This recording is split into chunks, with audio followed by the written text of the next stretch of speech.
أعوذ بالله من الشيطان الرجيم. بسم الله الرحمن الرحيم. فإذا قضيتم مناسككم فاذكروا الله كذكركم آباءكم أو أشد ذكرا. فمن الناس من يقول ربنا آتنا في الدنيا وما له في الآخرة من خلاق.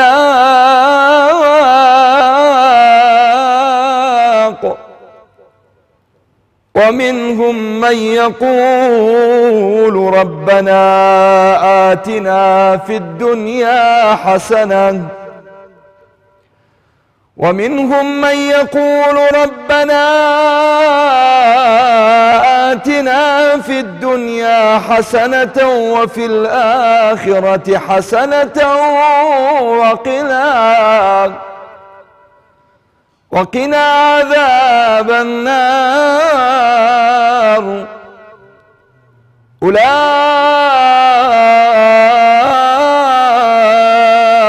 لهم نصيب مما كسبوا والله سريع الحساب. صدق الله العظيم. هل هلالك نور العين يا رمضان، هل هلالك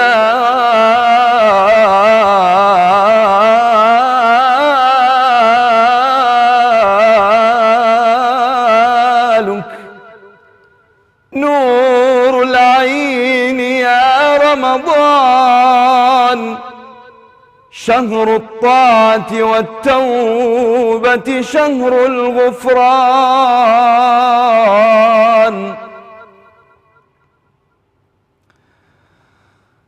شهر الطاعة والتوبة والغفران.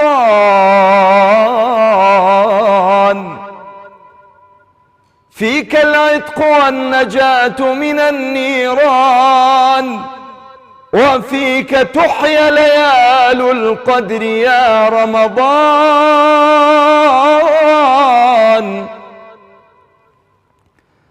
وهات وادي سان رمضان مانجي خير مانجي إحسان وعرفان.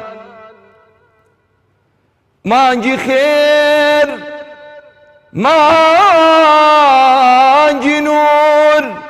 مانجي پر تقوى وإيمان. زور دلخوشين بديدارت أي رمضان. مانجي جواني خندت خست سليوان. فيك العتق والنجاة من النيران. شهر الهدى أنزل فيك القرآن رحمة ونور وهبة من الرحمن. صلاة الليل وحب الخير. صلاة الليل وحب الخير فيك نصوم يا رمضان. بخير هاتي مانجي جواني مانجي برسوز ومهرباني. شاماهي صار أي رمضان بخير هاتي. سلام و ڕێز و حرمەت و خۆشەویستی بۆ ئێوەی بینەر و خۆشەویست ئازیزان خۆشەویستان بینەرانی کەناڵی ئاسمانی پەیام. زۆر خۆشحاڵین لە ئەڵقەیەکی نوێ و بۆ ڕۆژی سێمی مانگی ڕەمەزانی پیرۆز بە بەرنامە ڕەنگینەکەی کەناڵی ئاسمانی پەیام بەرنامەی گوڵزاری ڕەمەزان بە خزمەتی ئێوەی بەڕێز و خۆشەویست گەیشتینەوە. هەروەکو دەزانن خۆشەویستان ئەم بەرنامەی ڕاستە و خۆیە و لە ڕێی شاشە ڕەنگینەکەی کەناڵی ئاسمانی پەیامەوە پێشکەشتان ئەکرێت، دێتە خزمەتان چەند بڕگە و تەوەر و بابەتێک لەخۆ ئەگرێت کە یەکەم بڕگە و بابەتمان پرسیار و وەڵامی شەرعیە و جەنابی کاک شێخ دکتۆر دیار لێرە ئامادەیە بۆ ئەوەی وەڵامی ئەو پرسیارانە بداتەوە، یاخود تەوەری ئەمڕۆ کە لەگەڵ کاک ڕیازی خۆشەویست بۆی بزانین تەوەری ئەمڕۆ چییە و ئەو بابەتانەی باس و خواسیان لەسەر دەکرێت لەگەڵ جەنابی مامۆستا دیارە چی؟ کاک ڕیاز خۆشحاڵ بووم. وڵات تەوەرەکەمان ڕەمەزان وەکو خەڵوەتێکی ڕۆحی. دەستان خۆش بێ. ئەو پرسیارانە طبعاً پرسیاری گەڵاڵە بوو لە لای بەڕێزت، زۆربەی ئەو پرسیارانە ئەبن کە لە لای بینەرن، چونکە ئەوانی زیاتر ئەتیما دەکەنە سەرتەوە بۆ هۆی بتوانن زۆرترین وەڵامی پێکەوە بە هاوکاری بەڕێزت دەوڵەت دەین بتوانین وە کۆڵێ مافی بابەتەکە بدەین. پێم خۆشە بە شعر و مناجاتێکی شاعیر و عارفی گەورەی کورد مامۆستا مەولەوی دەست پێ بکەم کە لەبارەی خەڵوەت لەگەڵ خوای گەورە وە کۆڵێ خۆی یەکلاکردنەوەی بۆ خوای گەورە ئەفەرمێ ئای پەی خەڵوەتێ بدیام وە بێچەم، سیوای تۆ دیدەم کەس نەدیام وەچەم، دڵ پەی دیدەنت کام خەڵوەت سازۆ، تۆ دیدەی چمبی مردم نمازۆ. ئەفەرمێ خۆزگا کوچەیەکی بچکۆلانم دەست دەکەوت، تا لێەوە بمتوانایە بۆت بمڕوانایە تۆ و لە تۆ بەولاوە کەسی ترم بە چاوی خۆم نەدیبایە. بەڵام داخی گرانم دڵم شوێنێکی چۆڵی بۆ ساز ناکرێت کە لێەوە بڕوانێ بۆت و چونکە باشترین شوێنێکیش کە بۆ ئەم مەبەستە دەست بدات گلێنەی چاوەکانمە کە چی لەوێشدا بیلبیلەی چاوم ئەبێ بە مڵۆزم و لەگەڵما سەیرەکە. یعنی چاو ئەرکی ئەوەیە کە لەم مناجات و سیرکردنا هۆن هۆن فرمێسکەکانی بڕێژێ و وەکو ئەڵێ لە عەشق و خۆشەویستی خوایە وەکوڵێ خۆی یەکلایی بکاتەوە. مامۆستاگیان دووبارە بە کۆڵێ بە خێراتنەوە دەکەین بۆ بەرنامەی گوڵزاری ڕەمەزان و تاعەت و عیبادەتی ئەمڕۆ و هەموو ڕۆژەکانی تیشت قبوڵ بێ لە هەموو بینەرانی. جەنابی مامۆستا بینین معنەویاتمان بۆ دروستە بێ ماشەڵڵاوانە بە توانە و هیمەتەوە دێت بۆ بەرنامەکە. هیوادارین ئەمڕۆ ئەم ستۆدیۆیە و ماڵی هەموو بینەرێک وەکۆڵێ خەڵوەتێکی ڕۆحی دروست بکەین لە ڕەمەزانە سەیرەکەین وەکۆڵێ پریاسکەی مادیمان خاڵیە، وەکۆڵێ جەستەمان خاڵیە لە هەموو چێژێک لە هەموو خواردنێ لە هەموو خواردنەوەیە، بەڵام سەیرەکەین ڕۆحمان ئەشنێ وەکۆڵێ ڕۆحمان بۆ وەکۆڵێ مەلەکوتی باڵا بۆ عالەمی باڵا لە شنە و لە فڕیندایە. من بزانم ئەمڕۆ کە باز لە خەڵوە دەکەین ڕەمەزان وەکو خەڵوەتێکی ڕۆحی مامۆستا سەرەتا پێم خۆشە لە چەمکی خەڵوەتەوە دەست پێ بکەین کە باز لە خەڵوەت دەکرێت زیاتر لە چەمکێکی عیرفانی ئەچێیان وەکوڵێ چەمکێکی عیرفانیە و ئەمان باتەوە بۆ بیابانی ڕەبەزە بۆ لای ئەبوزەڕی غەفاری و بۆ لای مەولانای ڕۆمی و پاشان ئەمان هێنێتەوە کۆچێکمان پێکا بە خانەقاکانی نالی و مەحوی و مەولەوی و هەموو خانەقاکانی کورد. بزانم چەمکی خەڵوەت چییە و ئیسلامی پیرۆز ئایا چەمکێک هەیە لە ئیسلاما ڕێی بێتەوە پێی بگوترێ خەڵوەت یانە؟ بسم الله الرحمن الرحيم الحمد لله رب العالمين وأصلي وأسلم على المبعوث رحمة للعالمين وهداية للحائرين سيدنا وحبيبنا وأستاذنا وعظيمنا وقائدنا وقدوتنا وأسوتنا ونبينا ورسولنا وكهفنا وكنفنا وسندنا ومعلمنا ومنقذنا ومرشدنا ومربينا وتاج رؤوسنا وقرة أعيننا وطب قلوبنا وحاد أرواحنا مولانا محمد وعلى آله وأصحابه وأحبابه وأتباعه وحزبه وجنده ومن اقتدى بهديه واستنى بسنته واقتفى أثره إلى يوم الدين. أما بعد،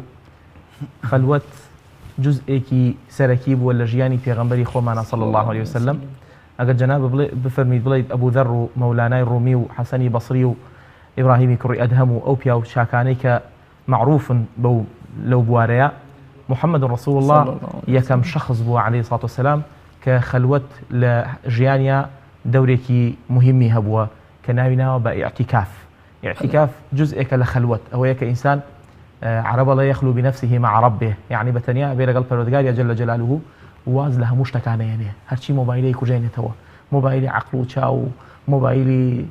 دەست و مۆبایل هەرچی مۆبایلی کوژێنێتەوە مرتبط ئەبێ لەگەڵ پەروەردگارە جەل جەلالوه هەرتا ئەو ڕەبتە ئیلاهیە دروستە بێ کە قورئان باسیەکە لە سوورەتی کەهف سوورەتی کەهفیش بۆیە شەوانی جومعە سنەتە بیخوێنین بۆی هەموو کەسێک لە سوورەتی کەهفەوە کەهفێکی هەبێ لە ژیانی خۆیان کەهفێکی هەبێ ئەشکەوتێکی هەبێ بچێتە ناوی کە ئەفەرمێ وربطنا على قلوبهم أو ربط إلهية أو خلوة اعتكاف دروسك ولا سيما لرمضان في صلى الله عليه وسلم دائما دي أخير رمضاني دا أنا بو اعتكاف مقصد ومبستي جورت لي خلوته كوازي له مشتك عن هناوة صلى الله عليه وسلم سرتها بمواز لاعتكاف بينين اعتكاف يكيك لبرس شو عبادة كان إسلام كب وقال ئیسلام کە درا بە پێغەمبەری خوا کە قورئانی بۆ هات کە کرا بە پێغەمبەر اینجا ئەویش بۆ ئەوەی زیاتر لە خوا نزیک بێتەوە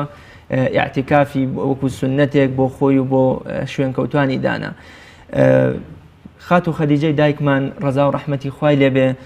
دەگێڕێتەوە کە بەر لە پێغەمبەرایەتیش پێغەمبەر صلی الله علیه وسلم هەمیشە بۆ دوورکەوتنەوە لە جاهلیەت بۆ دوورکەوتنەوە لەو هەموو ستەم و بێخوایی و دوورە پەرێزیە لە خوا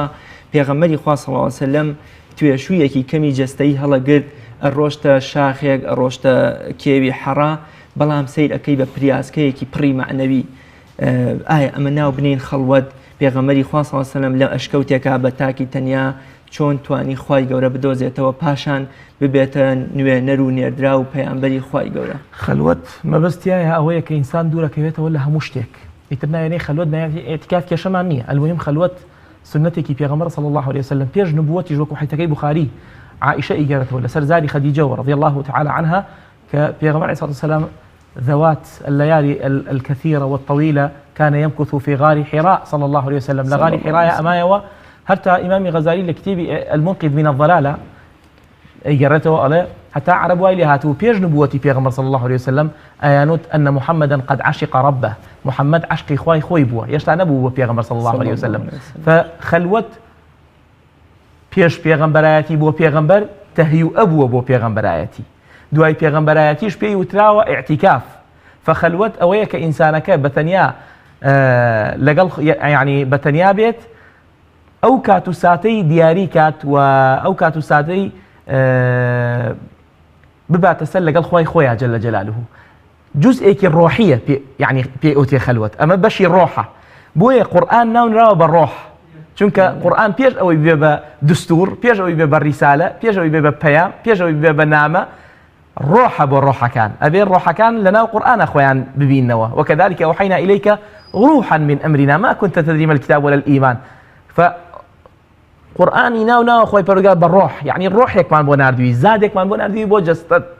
بۆ دڵت بۆ ڕۆحت بۆ گیانت پێش ئەوەی کە بیگەیەنیت وأنذر عشيرتك الأقربين ئەبێ ئەم زادت بێ بە زاد بۆ ڕۆحی خۆت بۆیە عائشە معجبی پێغەمبەر بوو عليه الصلاة والسلام وكل مسلم هاتووە کە وتیان ئەخلاقی پێغەمبەر چۆن فەرمووی كان خلقه القرآن کەواتە قورئانێکی منظورمان هەیە قورئانێکی مەستوورمان هەیە مەستوورەکە لەناو هەموو ماڵەکانە هەیە بەس منظورەکە محەممەد رسول الله بوو صلی الله عليه وسلم بۆ وای لێ هات لەبەرەوەی ئەم ڕۆحەی بۆ ناردووە ئەم ڕۆحە ئەبێ بە ڕۆح ئەبێ بە ناوەڕۆک اینجا ئەبێ بە پەیام بۆ خەڵکەکان مامۆستا ئێمە دوایی باز ئەو لەوەکەین کە جیاوازی نێوان خەڵوەت و ئیعتیکاف لەگەڵ گۆشەگیری کە ئیسلام لەگەڵ ئەمەیانە لەگەڵ دووەمیانان نییە وەکوڵی گۆشەگیری و ڕەهبانیەت و دوورکەوتنەوە و خۆ تەرخانکردن بۆ قیامەت و پشتکردنە دنیا ئەمە لە ئیسلام شتێکی خراپە و دانپێنە نراوە بەڵام من ئەپرسم جەنابیش ئاماژت بەوەدا کە ئیعتیکاف و خەڵوەت واتە تەنیایی و خۆدابڕین لە دەوروبەر ئەم چێژەی کە لەم خەڵوەت و تەنیایە دروزە بێ سەبەبەکەی چییە هۆکا چییە کە ئەم مرۆڤە لەم تەنیایە ئەتوانێت ئەم هەموو چێژە ئەم هەموو خواپەرستیە ئەم خوادۆزینەوەی وەکو ئەڵێ لە خۆیان دروست بکە عاریفێکی گەورەی کورد ئەفەرمێت لە گەرمەی جەمی یارانی گیانی تۆم نەبێ هێشتا خۆم پێ تەنیایە تۆم هەبێت تەنیا لە ئینفرادی لێم جەمە هەرچی خۆشی دنیاە ینی لە مەتر بە مەترێکی ئینفرادیە ئەگەر خوا لە دڵیا بێ هەرچی خۆشی و چێژ و ئەشقی دنیا هەیە لە دڵی ئەم مرۆڤ کۆبۆتەوە ئەم چێژە لە چێوە سەرچاوەگرێت کە ئەم مرۆڤە لە خەڵوەت و تەنیایە ئەتوانێت بەدەستی بێنێ خەلوەت شتێ نییە یعنی وابزانی لە خەلوەت کە ئینسان چووە خەلوەتەوە هەموو ئەجر و پاداشتی دنیای و قیامەتی بەدەستکەوتووە خەلوەت مەقسەد بە خەلوەت تەفەکورە ئەوەیە کە ئینسانەکان لە عیبادەتی جەستەوە هەرچی جەستە و ئەندامەکانە بیوەسێنێت ئەم جارە عیبادەت بەرەو سەر بخات بۆ مێشک بۆی مێشکەکە بیبا بەرەو ئاسمانەکان. فأوي قرآن فرمي الذين يتفكرون في خلق السماوات والأرض ربنا ما خلقت هذا باطلا. تفكر بويا سيد سابق برحمة بالكتاب إسلامنا روايات جنيتوا منسوب يكابو ابن حبان لابن حبان قرام أو روايات من دوزيوا برام لكتابك سيد سابق وفرمي أفضل العبادة التفكر في الله. باشترين عبادة تفكر لقل خوي فرورجارا جل جلاله. تفكر بشي آيكو بذاتي خوي نخير، تفكر بمخلوقات رب العالمين جل جلاله، تفكر بخلق إخوة جل جلاله. إن جادواي أو هول بات أو عشقي بو دروز بي لقل فرودقاريا جل جلاله، هول بي أو خوش يستي بو دروز بي لقل خوي فرودقاريا بوي همو عبادة كان أو خلوة بي كليلو مفتاح بو عبادة كان كهول با عبادة كان استفادة روحي ليبكا، استفادة معنوي ليبكا، استفادة نك بونمونا نيوجيكي مردوب كات نيوجيكي أو بكات كخشوع تيابه كقرآن فرمي قد أفلح المؤمنون الذين هم في صلاتهم خاشعون أو خشوعا مصدري أو خلوتي يعني أبو خوي بو برامبر قبلو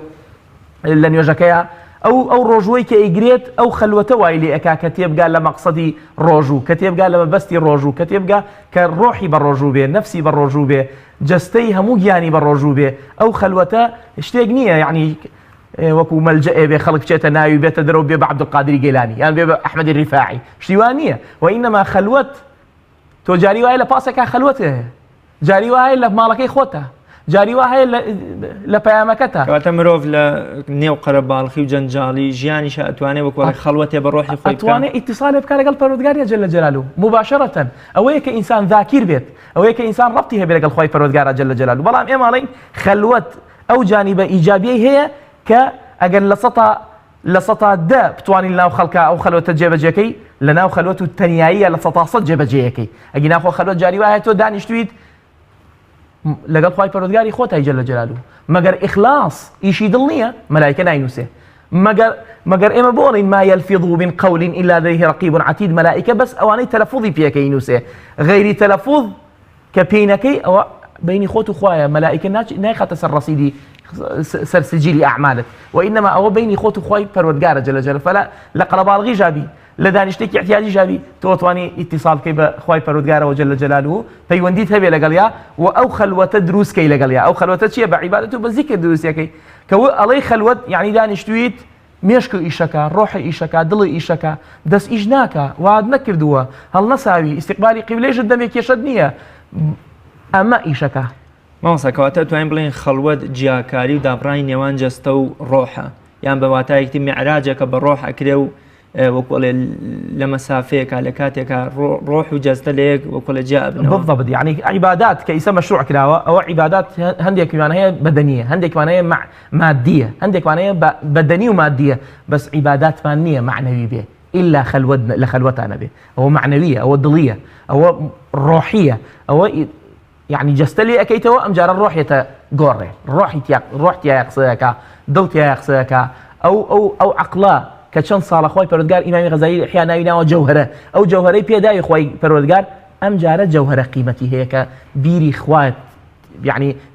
بيري خوي بيبكيتوا نك عقلك بون منجاري وهاي شتكي دنیایی دروست ئەکرێ مادەیەک دروست ئەگرێ خەڵک زۆر معجبی کابراکە ئەبێت ئەدیسۆن کارەبای دروست کردووە خەڵک زۆر معجبێتی لە هەرچی کتێبایە وەرتا قیامەت داوی ئەمێنێ بەڵام جاریوا هەیە تۆ ئەوەی بە مێشک ئەیبینی ئەوەی بە عەقڵ ئەیبینی ئەوەی پشت پەردە ئەبینی ئێمە لەبەرەوەی لە خۆڵ دروستکراین بەس سەر ئەرز دەبینین کاتێ پشت پەردە ئەبینین کە ئەم تەفەکر و عەقڵەمان هەبێت بتوانین بە ڕۆح مامەڵە بکەین بە عەقڵ مامەڵە بکەین بە دڵ مامەڵە بکەین لە حاڵەتی ئەوەی کە ئینسان پەرستشی خوا بکە و عیبادەت شتێک ئەنجام بدا کە بیەوێ لە خواوە نزیک بێتەوە لە خەڵوەتە زیاتر ئەتوانێت ئەوە ئەنجام بدا یاخود وەک جەنابەت ئاماژەت پێکە دەگەل لە ناو خەڵکی شادا بنیشێت و دەور و پشتیشی قەرباڵقیش بێ هەر کێشە نییە ئەتوانێت هەر ئەوە ئەنجام بدا من خۆم تاقیم کردوێتەوە بۆ نمونە یعنی نەک خۆم بڵێن خەڵکێکی زۆر تاقییان کردوێتەوە و تەجروبەیەکیش هەبوو ئەحمەد شقەیری ئەنجامیدا لە هێچێک لە کەناڵەکانەوە بینیم کە چاوی داخست و ئینارە و گڵۆپ و ئەو جۆرە شتانە نەما لە دەور و پشتی زیاتر توانی خشوع بیگرێت لە نوێژەکەیە زیاتر توانی نزیک بێتەوە ڕۆحی نزیک بێتەوە لە عیبادەتەکەیە ئەمە لە چی حاڵەتێکە ئەنجام بدرێ باشە بە تەنهایی لە ناو خەڵکە لە تاریکی لە ڕۆشنایی هەندێکیش بە تەسەوری من هەندێک ڕیوایەت هەیە کە ئەڵێ نابێ عیبادەت لە تاریکی یاخود لە چاوداخستن و ئەو جۆرە حاڵەتانەی ئەنجام بدرێ ئەوە تا چەند لاشک خەلوەت کە بچیتە شوێنێکی تەنهایی خۆی پەروەردگار جەل جەلاله و بە باشترە ئەیپەرستی بە عیبادەتی خۆشترە سەود نییە جەنجاڵی نییە قەڵەباڵغ نییە بەڵام ئێمە ئەڵێن ژیانمان نابێت پێک هاتبێت لەم خەلوەتە ئێمە ئینسانێکی داوا ئەکەین ئینسانێکی چینە ناو خەڵک محەممەد رسول الله لە ئەبو داوودە فەرمیەتی المؤمن الذي يخالط الناس ويصبر على أذاهم خير من المؤمن الذي لا يخالط الناس ولا يصبر على أذاهم أو إيمان ذلك مخالطة خلقك زور وصبري هي برامبر مشقتي خلقي زور أجر باداشتي زور ترى لويك مخالطة ناكا وبتنيا ودائما هر خوي وأم مسائلنا إيه مالين خلوت هبه بس نابر جيان هوي أو مسألة يبك خلق لي تيجيشتوا لقوش بنيكا لكنيكا لخلقك دا نبر لخلق إيه مالين أو خلوته للرمضان للشوابي كين بوي بالرجع حركة معنا هبه بوي بالرجع بتشيني ناب خلق بوي كقرآن كفرمي يا أيها المزمل قم الليل إن جاء فرمي يا أيها المدثر قم فأنذر هرنأتو شو أو خلوته شو استغلالك والله خو نابتو والله شل بنجار رجع شما خلوته دو مانكسي مانك شما خلوته لقريز ما يعني أما منهجك صحيح نية وإنما خلوت أو إيه باسيكين ألين جيان من باب بيك بيد لقل خواي پروردگار وكو خلوت جايكي ليبه وكو شتيكي ليبه كدائما لقل پروردگار تا مرتبط بي بيونديت هبه نقلو قجبنيا نقلو كنيا وإنما أجر أو كنيش هبه لجيان معنا بو روجا بو بيانية بو أو يبتوانين حركة بكين بو يبتوانين معاملة بكين بو يبتوانين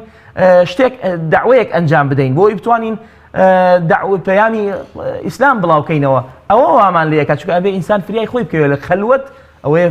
بو خوته چون كتوب الرجع حركة أكيد دعوة أكيد أشيتنا وخلق قصة أكيد يستبوي لخلوية أمجار الروح روح تيركي بوي بهانيان وبالرجع بتواني هوله بديت إن جاب بهانيان بالرجع أو قصة أكيد كمان لقلب على الغية لنا وسعرها أو ببيبقى منهجت كيشد دامني ترتول هموش فينك أطواني بيكي بخلوت جاء أو شوينا لقى الخواي خوته جل جلاله ذكري بكي شكري بكي فكري بكي قصي لقى بكيت بقربي لقى يا خۆشەویستیت بۆی هەبێ عشقەکە دروست بێت ئەو خەڵوەتەی کە باسەکرێ ئەمەیە کە شەو ئیتر کە ئینسانە بێ بە ڕوحبان و الليل بەڵام بە ڕۆژە پێوتێ فرسان و نەهار ئەم ئێعتیکافە کە مرادفی خەڵوەتە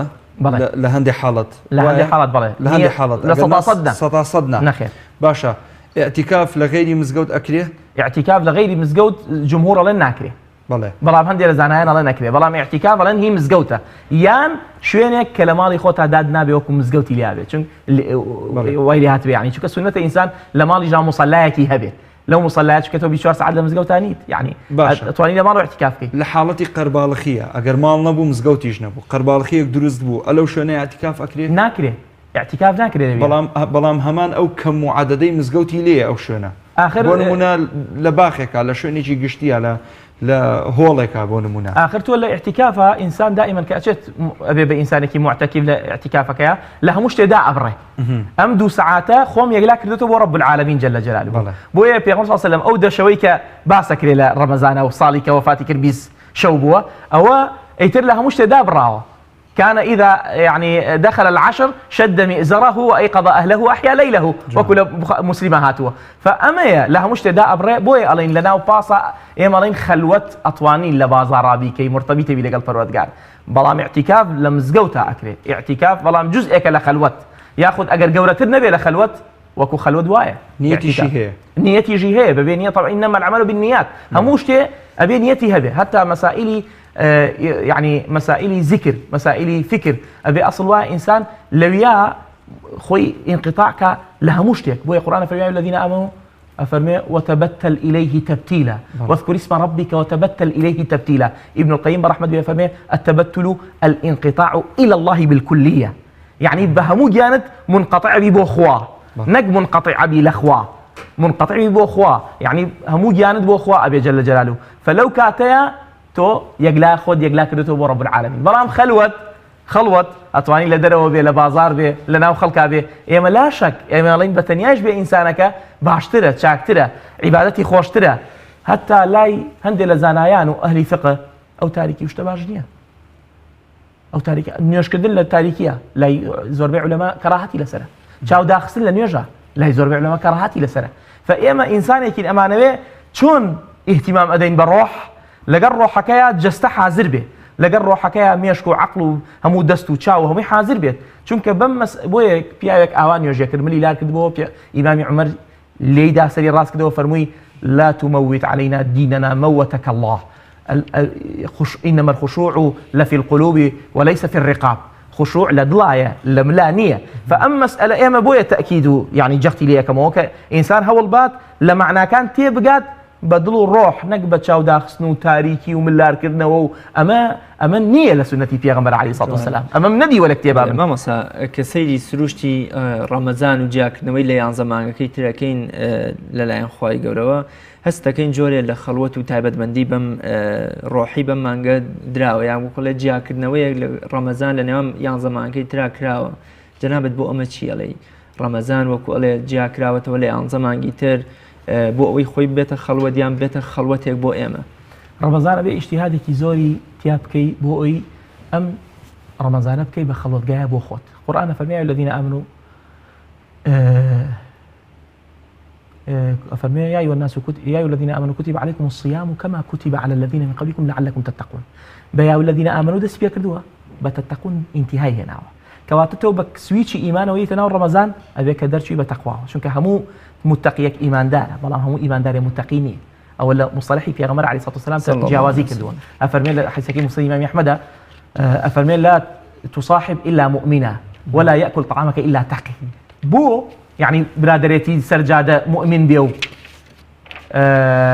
أو كنان تخوى متقي بيت شنك تشون جورويتي يعني چونکە عرض و ناموسی تایە ئەمە پێویستی بە پلەیە بەرزترە بۆی ئەگەر عیبێکی بینی ستریکە فئێمە بە ئیمانەوە یینە ناو ڕەمەزان ئەبێ بە تەقواوە دەچین ئەم تەقوای چی پێویستە بۆیە کە ئینسان ئیجتیهادێکی زۆر بکات حتا نەسی حەدیثەکەی ئیبن عەباس ئەفەرمێ کان یەجتەهید پێغەمبەر صلی الله علیه و سلم ئیجتیهادی کرد زۆر خۆی هیلاکە کرد بۆی بگاتە آخر پلەکان بۆی بگاتە يعني لوتكا لتقوى ولا خوا برستيا صلى الله عليه وسلم فإما أبي هول بين الأمر رمضانيا كألين قيام الليل وصيام النهار لرمضان كوبوتوا بالرجاء صائمي أبي هول بين بشيجا قائم بين بشيجا أكمل لمسائل كان به تويشو ورجرين للشو بوروش ذخيرة ورجرين للشو بوروش بشي أبي أما بعبادة خوا برستي وطاعة بسجدة بردن بالركوع بردن بخوين نوي قرآن بدعاء كردن بدانشتن لقل خوتا ددوان صدقة بيسي دقة ساعات يتفكر لقل خوايا جل جلاله أو نعمتاني خواي تعالى رجاندتي بسرمانا بيين برشاي خومان أو نعمتاني كخواي بردقار بي داوين بيين برشاومان إن جا لقل يا بيبي بحجة وص لسرمان بو أوي شكرانا بجير بين لقل بردقار جل جلاله بو يصفاصي خواي بردقار بين جل جلاله فرمضان يعني محطيكي زور قوريه بۆ ئەو کەسانەی کە بیانەوێ زەخیرە هەڵگرن بۆ یان زەمانکەی کە ئەبێ لە ڕەمەزانە چونکە ڕەمەزان هیچ ڕەمەزان جەوێکی ڕۆحی و ڕەحمانی هەیە جەوێکی هەموو ئەجواکانی ڕەمەزان هەمووی ئیمانیە هەموو ئەجواکانی ڕەمەزان بەس ئێمە جاری وایە بەدەستی خۆمان خەرە لە خەینە جەوەکە بەدەستی تەلەڤیزیۆن بەدەستی ئینتەرنێت بەدەستی میوان بازی و چوون بۆ ئەملا و هاتن و ڕۆیشتن و إمام شافعي للرمضان فتوى جينا أدا للرمضان لشوينك برشاون كتوى فتوى جينا أدا أيو الرمضان إخوائي بوي هاتوا إمام ذهبي لسير علام النبلاء فرمي شص جار ختمي كدوى لقرآن يعني هم رجع كم جار هم رجع دو جار عبد الله كري مسعود فرمي كهلال رمضان ما نبيني ما نجي رمضان كنا لا نتجرأ أن ننظر إلى الهلال وفي قلب أحدنا چی بێ حقت هەبێ بەرامبەر براکەی جورئەتمان نەبوو سەیری هیلالەکە بکەین یەشتا دڵمان پاک نەبوو بێتەوە لە حقد و لە کینە و لە ئەوەیە خەڵوەتی ڕاستەقینە خۆی مەسئلەکە ئەمەیە مامۆستا باست لە دڵ کرد من ویستم پرسیارێ بکەم ینی لەوە چێ گومانێک کە لە لای خەڵک دروست بووە لەبارەی خەڵوەتەوە کۆمەڵی خەڵک وەکوەڵێ بەستنەوە بەشتی مادیەوە کاتێک ئەڵین خەڵوەت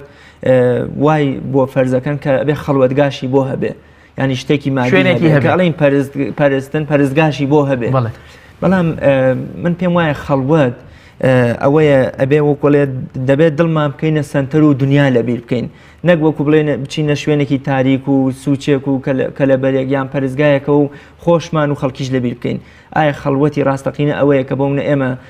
لە دڵمانە خۆمان بدۆزینەوە و ئەتوانین بەناو بازاڕی شابچین و وەکوڵێ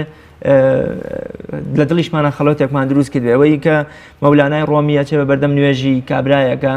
ئەڵێ هۆ کابراوە بۆ تۆ نازای من نوێژەکەم و نوێژەکەم لێ تێگەدەی ئەڵێ ئەگەر بەڕاستی لەگەڵ معشوقی خۆتا لەگەڵ خوای خۆتا قسە بکەی ئەوە وەکۆڵێ خۆشت و دنیاش لە بیرەکەیت و تەنها خەیاڵت سەرێنە ئەپەرژا بە من بڵیت ڕاستە ئیمامی ئەحمەدی کوڕی حەنبەل فەرمێ ئیذا ما خلوت الدهر يوما فلا تقل خلوت ولكن قل علي رقيب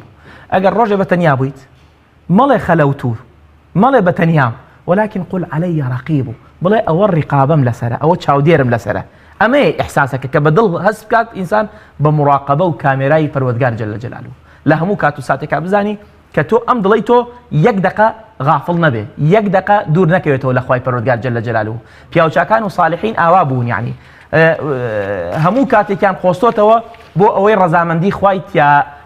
بەدەست بێنن بەدی بکەن ئەبوو دەردا هەموو شەوێ دوعای بۆ 360 نەفەرە کرد بە ناوی سیانی دەردا ئەڵێ ئەبوو دەردا تۆ بۆ خۆ دیلاکەیەوە شەوەکەەوە تاوا بێت تۆ دوعا بۆ مەناکەی کرۆتی دەردا تۆ لە مەسەلەکان تێناگەی من هەموو کەسێک لەم 360 دوعای بۆ ئەەکەم مەلەک ئەڵێ وەلەکە بیمیثل ئەمە هەستی کردوت مەسئلەکەی قۆستۆتەوە بۆ ئەوەی ئەم ڕەزامەندیەی خوا بەدەست بێنێ لە خودپەرستیش وەکۆڵێ خۆی ڕزگار کردووە هەر بڵێ خۆم و هەر خۆم چۆتە عیبادەتێکیەوە ئەوە شەر عیبادەتە ئەوە نەبووە هەر نوێژکاو هەر ئێمە خراپیش لە عیبادەت تێگەیشتوین ئێمە ئازانین عیبادەت بەس ئەوەیە بچیتە ناو نوێژەوە کاکە عیبادەت نوێژە عیبادەت ڕۆژووە عیبادەت ئیشکردن لە بازاڕە عیبادەت حەڵال خواردنە عیبادەت دوورخستنەوە لە حرامە عیبادەت وقوف عند أحكام الله ئەمە هەمووی عیبادەتە بۆیە ئیبن تەیمیە کە تعریفی عیبادەتەکە ئەفەرمێت شوك وقوري باطن وخارجي هم عبادته عمل چه بشوك بيت چه قوري بيت چه باطن بيت چه خارج بيت هم عبادته فإما أبي بزانين مسألة ضل قلب فيه وتراو قلب لتقلبه چونك زو يعني قرآن كاري بس الآيات أم دالله إساتو همو قرآن بقره همو ذمي دنيا أكات قرآن همو ليك شوين عن نبي قرآن فرمي ولا تنسى نصيبك من الدنيا فخري رازي چی أفرمي أم آية تذكيرية بو صحابة لأنهم قد نسوا الدنيا فخواي تعالى بيري خسنو فرمي ولا تنسى نصيبك من الدنيا خطابك بو بيغمرش بو أمتكيتي صلى الله عليه وسلم فأوان أوي جناب فرمود دل متصل بي پرودگار و دور كويته ولا دنيا دور كويته ولا دنيا لشتا زيادة كاني دنيا اشتلاوكي كان جنات دنيا كإمام علي الله طلقتك ثلاثا لا رجعة لي فيكي أما أصل وأنا لين ومقامك خاصة بإمام علي إما لين طلاقي ناين بوي خلقي كنيني دنياي أم جيني بقيامة دنياي أم جيني بيغمبر مزرعة بو قيامات مزرعة بو بهش يعني أبي إنسان دنيا كيف كاب بجسلك بيجيني ببهش بيجيني بيغمبر صلى الله عليه وسلم إيشي إما إيشي دلا إيشك أبويا بيغمبر صلى الله عليه وسلم فرميتي وكل مسلمات وإن الله لا ينظر إلى أجسادكم ولا إلى صوركم ولكن ينظر إلى قلوبكم فالنظر يعني منظر جاي خواي پروردگار جي نظري خوا دلا أبيتو أم دلا يقلاكيتوا دل هميشه ناتواني هنوينو سركيتي أكيد چونك هيك يعني كان إبادة كان التقوى ها هنا وأشار إلى صدره ثلاثا صلى الله عليه وسلم فدل مسألة إنسان إشي لسربكات بويا تقريبا بس لسر دل كعلماء سلف لبيني سطي هجري هەتا حوسەتی هیجری نزیکی 250 کتێبیان لەسەر نووسیوە 250 مجلدیان لەسەر مەسئلەی دڵ نووسیوە چونکە مەسئلەی دڵ مەسئلەیەک نییە کە خەڵک بە شتێکی بەسیط سەیریکە بەڵکو دڵ ئیتر هەرچی شتە دڵەکان یەکلایەکەن چەندێک بۆ ئێمە گرنگە و کۆڵێ ڕەمەزان جیا بکەینەوە تایبەتمەندیەکی پێ ببەخشین و بیکەینە جێگایەکی وەکۆڵێ جێگای خەڵوەت بۆ خۆمان یام چۆن ڕەمەزان بکەینە خەڵوەتگایەک بۆ ئەوەی ڕۆحمان بەرەو ئاسوودەی و بەرەو کەماڵ هەنگاو بهاوێ مامۆستا ئەم مەسئلەی ئەم پرسیارەی تۆ زۆر قورسە بڵێ چۆن لەبەرەوەی تۆ جەناب ئەفەرمیت چۆن ڕەمەزان بکەین بە ئەبێ عاقڵەکان ڕەمەزان بکەن بە مەدرسەی خوشوع ئەبێ کەسە شیاوەکان دڵەکان ڕۆحەکان تێبگەن لە مەسائیلی ڕەمەزان و ڕەمەزان یەک دقیقەی ڕەمەزان بەزاع نەدەن بەزاینێن بۆ ئەوەی بیان گەێنێ بە پەروەردگاریان جەل جەلالوه خوای تەعالا شەیتانەکانی بۆ بەستویت تۆڵێ دەیڵێ ئەمە ئەرز و ئەمە گەز ئەمە شوێنی تۆیە تۆ وەرە ئەم کەسە ئەم موسڵمانە تۆ تا بەیانی قسەی بۆ ئۆکەی کە هەر شکاندی ئیتر ئاگای لەخوا نامێن هەتا سحور دەی ئەمە ئەبێت تۆ وەرە چۆن قەناعەتی پێێنی تۆ ئەڵێ ئەم مانگە مانگی مانگی تەراویحە، مانگی تەسابیحە، مانگی قورئان خوێندنەوەی، مانگی دوعایە، مانگی نزایە، مانگی تکایە، مانگی ئەوەیە کە ئینسان دەسەکانی واڵاکە بۆ ئاسمان، مانگی ئەوەیە کە تەوبە بکەی، ئیستیغفار بکەی، مانگی ئەوەیە چەنە ئیجتیهاد بکەی، چەنە نەفەقە، چەنە ئینفاقت هەبێت، چەنە بەخشینت هەبێت، چەنە دەست بەسەر هەتیوا بێنی، چەنە بچی یارمەتی ئەرامیل و ئەیتام بیت کەمە. تۆ شتەکانە بۆ دیاری کردووە، ئینسانەکە لای خۆی ئەمێنێ، یعنی ئینسانەکە چۆن ئیستیغلالی بکات، ئەبێ هەوڵ بە ئیجتیهاد بکات، ئەبێ بزانێت کە ڕەمەزان کە لە دەستی چوو ڕۆی ناگەڕێتەوە، مادەم ئەم مانگە پیرۆزە هاتوتە بەردەسم بە ڕۆژا بە ڕۆژوو بم میقدارێکی کەمی ئەمێنێتەوە تا سحور، ئەبێ هەوڵ بم ئیستیغلالی کەم کە ئیستیغلالی 24 ساعاتەکە بکەم کە باشترین ڕەسیدی تیا ئەنجام بدەم، باشترین تیجارەتی تیا ئەنجام بدەم. ئێمە سەیری ناوەڕۆکی شتەکان با بکەین. ئیسا ئێمە زۆر غەڵەت لە سحور تێگەیشتوین، سحور وا تێگەیشتوین هەڵەسین تیکێ نانەخۆی نەوەڵات تیکە نانی نجاخێت تا ئێرایەنین وازانین ئاخر خواردنە لە ژیانمانە با بێشتا بەبەرتەوە ماوە بەلەی چیتە بەڵام لە سحورا کاتی نەجاتە، بەڵام لە سحورا نەجەیناه بسحر باسی لوتەکە، بەڵام تەسەحروا فإن في السحور بركة. سەحابەی کرام بەڵێن مەلۆتکەکان مناڵەکان لەسەر لەناو پێشکەیە خەبەرمانەکردنەوە بەس بۆی تووشی بەڕەکەتی سحور بێت. سحور وەکو معنا با خەڵک وەریگرێ، وەکو قیام. ڕاستە خواردنیش جزئێکە لە مەسئلەی سحور، چونکە پێویستە زادێ بخۆی بۆی مقاومە و کاتە پارشە و زیاتر لایەنێکی معنەوی و ڕۆحی لایەنێکی دڵی هەیە، لایەنێکی ڕۆحی هەیە، بەڵام بەشێک لە مادەشی تایە، بەشە کەمەکەی جستەیە، بەشە زۆرەکەی باشە. کاتە گەر ئێمە سەیری ئەو خۆگرنەوەیە بکەین لە ڕەمەزانە، لە حەڵاڵیش و لە حرامیش تێدەگەین ئیدی لاشە وەکو لە پێویستی بە خواردن و خواردنەوە چێژی نەفسی نامێنێت تا ڕادەیەکی زۆر کەم، بەڵکو لێرەوە وەکو لە خۆراکە ڕۆحیەکان ئیماندار ئەژێنن، وەکو ئەڵێ ئەوەی کە لەم مانگەدا و لە کاتەکانی ترا پێویستی مرۆڤە خۆراکی ڕۆحی و معنەویە ئەتوانێت بە کەمێک وەکو لە مادەیەکی خواردن یان شتێکی جەستەی ئەتوانێت وەکو لە ژیانی بڕێوە بەرێ. محەممەد ڕەسوول الله جاریوا بە 3 شەو لەسەرێک بە ڕۆژووە بوو، سەحابەیە تەقلیدی کرد، وتی تەقلیدم مەکە، وتی تۆ ناتوانی، وتی وەڵا حەزەکەم وەک تۆ بم، وتی آخر إنما أنا رجل يطعمني ربي ويسقين. خواوتی خواردنەوەت بۆ نێرە خوای پەروەردگار، وتی ئەی چۆنە وەڵا، وتی چ نەوعی خواردن، وتی ها تێناگەی بۆ ئێڵم تەقلیدم مەکە. خواردنەوەی من زادی قورئانە، خواردنەوەی من ڕۆحە، سوجدەیە، دوعایە، مامەڵەکردن لەگەڵ خوایە. تۆ کاتی هەچ کەسێ برسیە بێ بچێ قورئان بخوێنێتەوە بزان برسێتی بیرە لەو دەقا برسێتی بیرەچێتەوە. ئێمە تاقیمان نەکردوتەوە، ئێمە وازانین ئەو خواردنە بێ وڵات تووشی سەرێشە بین، وڵات تووشی نەخۆشیە بین، وڵات تووشی لاوازیە بین، تووشی ضعفە بین، وان نییە. وئینەما ئینسان خۆی هەوڵ بات خۆی مەشغوڵ کا لەگەڵ ئەڵڵاه، هەرچی شتە بۆی مسەخەرەکە، بەس ئێمە ئەو شتەمان نییە، تاقیمان نەکردوتەوە، قابلیەتمان نییە، ئیستعدادمان نییە. دەتۆ ئیستعدادی کابرا من پێڵم ئیستعدادی تیا بێ وا بکە بزانە حیاتی هەمووی ناگۆڕێ، حیاتی هەمووی ئەگۆڕێ. تۆ مرتەبیت بی لەگەڵ خوایە، خواردن چییە؟ خواردنەوە چییە؟ هەرچی ئەسبابەکانە خوای تەعالا بۆتی مسەخەرەکە. باشە ئاگەر خەڵک ناسووتێنێ ئەی بۆ ئیبراهیمی نەسووتان، ناو ئاگرەکەی بۆ ئیبراهیم بوو بە گەشت و گوزار، وقلنا يا نار كوني بردا وسلاما على إبراهيم. برد وسلام يعني گەشت و گوزار کە هاتە دەرەوە وایە کرد لە خۆی، وایە کرد لەم گەشتە ڕۆحیە لەم خەڵوەتە لەوەچێ زۆر جار چواردەورمان دەور و بەر کۆمەڵگە مناڵ لەوەچێ پێویستی بە ئێمە بێ، وەکو لێ بێت جارجار سەرێکیش لە دنیا بدەینەوە. ینی پێغەمبەری خوا صلی الله علیه و سلم لە ساڵی دەی کۆچ پێغەمبەرایەتەکەیە ئەو هەموو ناسۆر و میحنەت و ئازارە لەلایەن جاهلیەتەوە، ئەو هەموو سوکایەتی و قسە پێوتن و تانە و تەشەڕی کە ڕوبەڕووی ئەکرێتەوە، بەڵام بە گەشتێکی معنەوی و ڕۆحی بانگێش دەکرێت بۆ خزمەتی خوا، بەڵام لەگەڵ ئەوەشا خوای گەورە دەینێرێتەوە بۆ دنیا بۆ نێو ناسۆر و میحنەت. پێی ئەفەرمێ هێشتا خەڵکانێگەیە پێویستیان بە نور و ڕەحمەت و میهرەبانی تۆیە تا ئەو کاتێ ئەلیەومە ئەکمەلت لەکم دینەکم تا کۆتایی. ئەبینی پێغەمبەری خوا صلی الله علیه و سلم لە ئیعتیکافی شاکەیەکێک تەنانەت نابێ مرۆڤ بۆ شتی دنیای خۆی وەکو ئەڵێ دەستبەرداری بێ، خێزانی خۆی بردۆتەوە بۆ ماڵ. ینی ئەمە ئیمامی حەسەن و حوسەین کە وتیانە ئێمە لە باپیرمانمان بیستووە کە ڕاپەڕاندنی ئەرکی موسڵمانێ لە 60 ڕۆژ عیبادەت لە کەواتە من ئەپرسم ئێهمالکردنی چواردەور خزم و کەس و کار کۆمەڵگە بە ناوی خەڵوەت و ئەعتیکافەوە شتێکی وەکو لە نادروست و ناشەرعیە، هەشتێکە لا يرضاه الله ورسوله واعطي كل ذي حق حقه. هەموو شتێ بێ مافی خۆی بدەیت. ئێمە بۆی ئەڵین خەلوەت نەبێ بەو پیشەیە بۆی ئەوەی لێ دەکەوێتەوە، ئەمانەوێ هەموو شتەکان تەواوکەی اینجا ئینتیقالکەی بۆ خەلوەتێکی خۆت. مناڵە ئیمامی شافعی وتیان چۆنیت بەیانێکیان تی چۆن بم خوا پێم ئەڵێ فەرزەکان جێبەجێکە، محەممەد پێم ئەڵێ سونەتەکان جێبەجێکە ژن پێم ئەڵێ بەخێوم بکە مناڵ ئەڵێ تەربیەم ئەوێ چۆن بم لەناو ئەم هەموو جەنجاڵیە ئەبێ ئینسان ئاوا هەموو شتەکان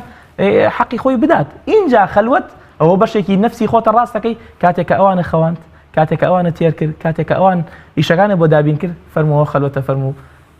شۆ لەگەڵ بە هەوەسی خۆت عیبادەت و خواپەرستی بکە بەڵام تۆ ئەم جزئە زۆر ڕوکنێکی ڕەکینە نابێ هەوڵ بین ئەوەی کە لە زیممەتی تۆایە ئەوەی لە ژێر ئاڵاو ئایی تۆایە نابێت تۆ بەجیان بێڵی لە نێو سەحابەشام تێگەشتنە هەبووە کاتێبین لە نێوان سەلمان و ئەبوو دەردایە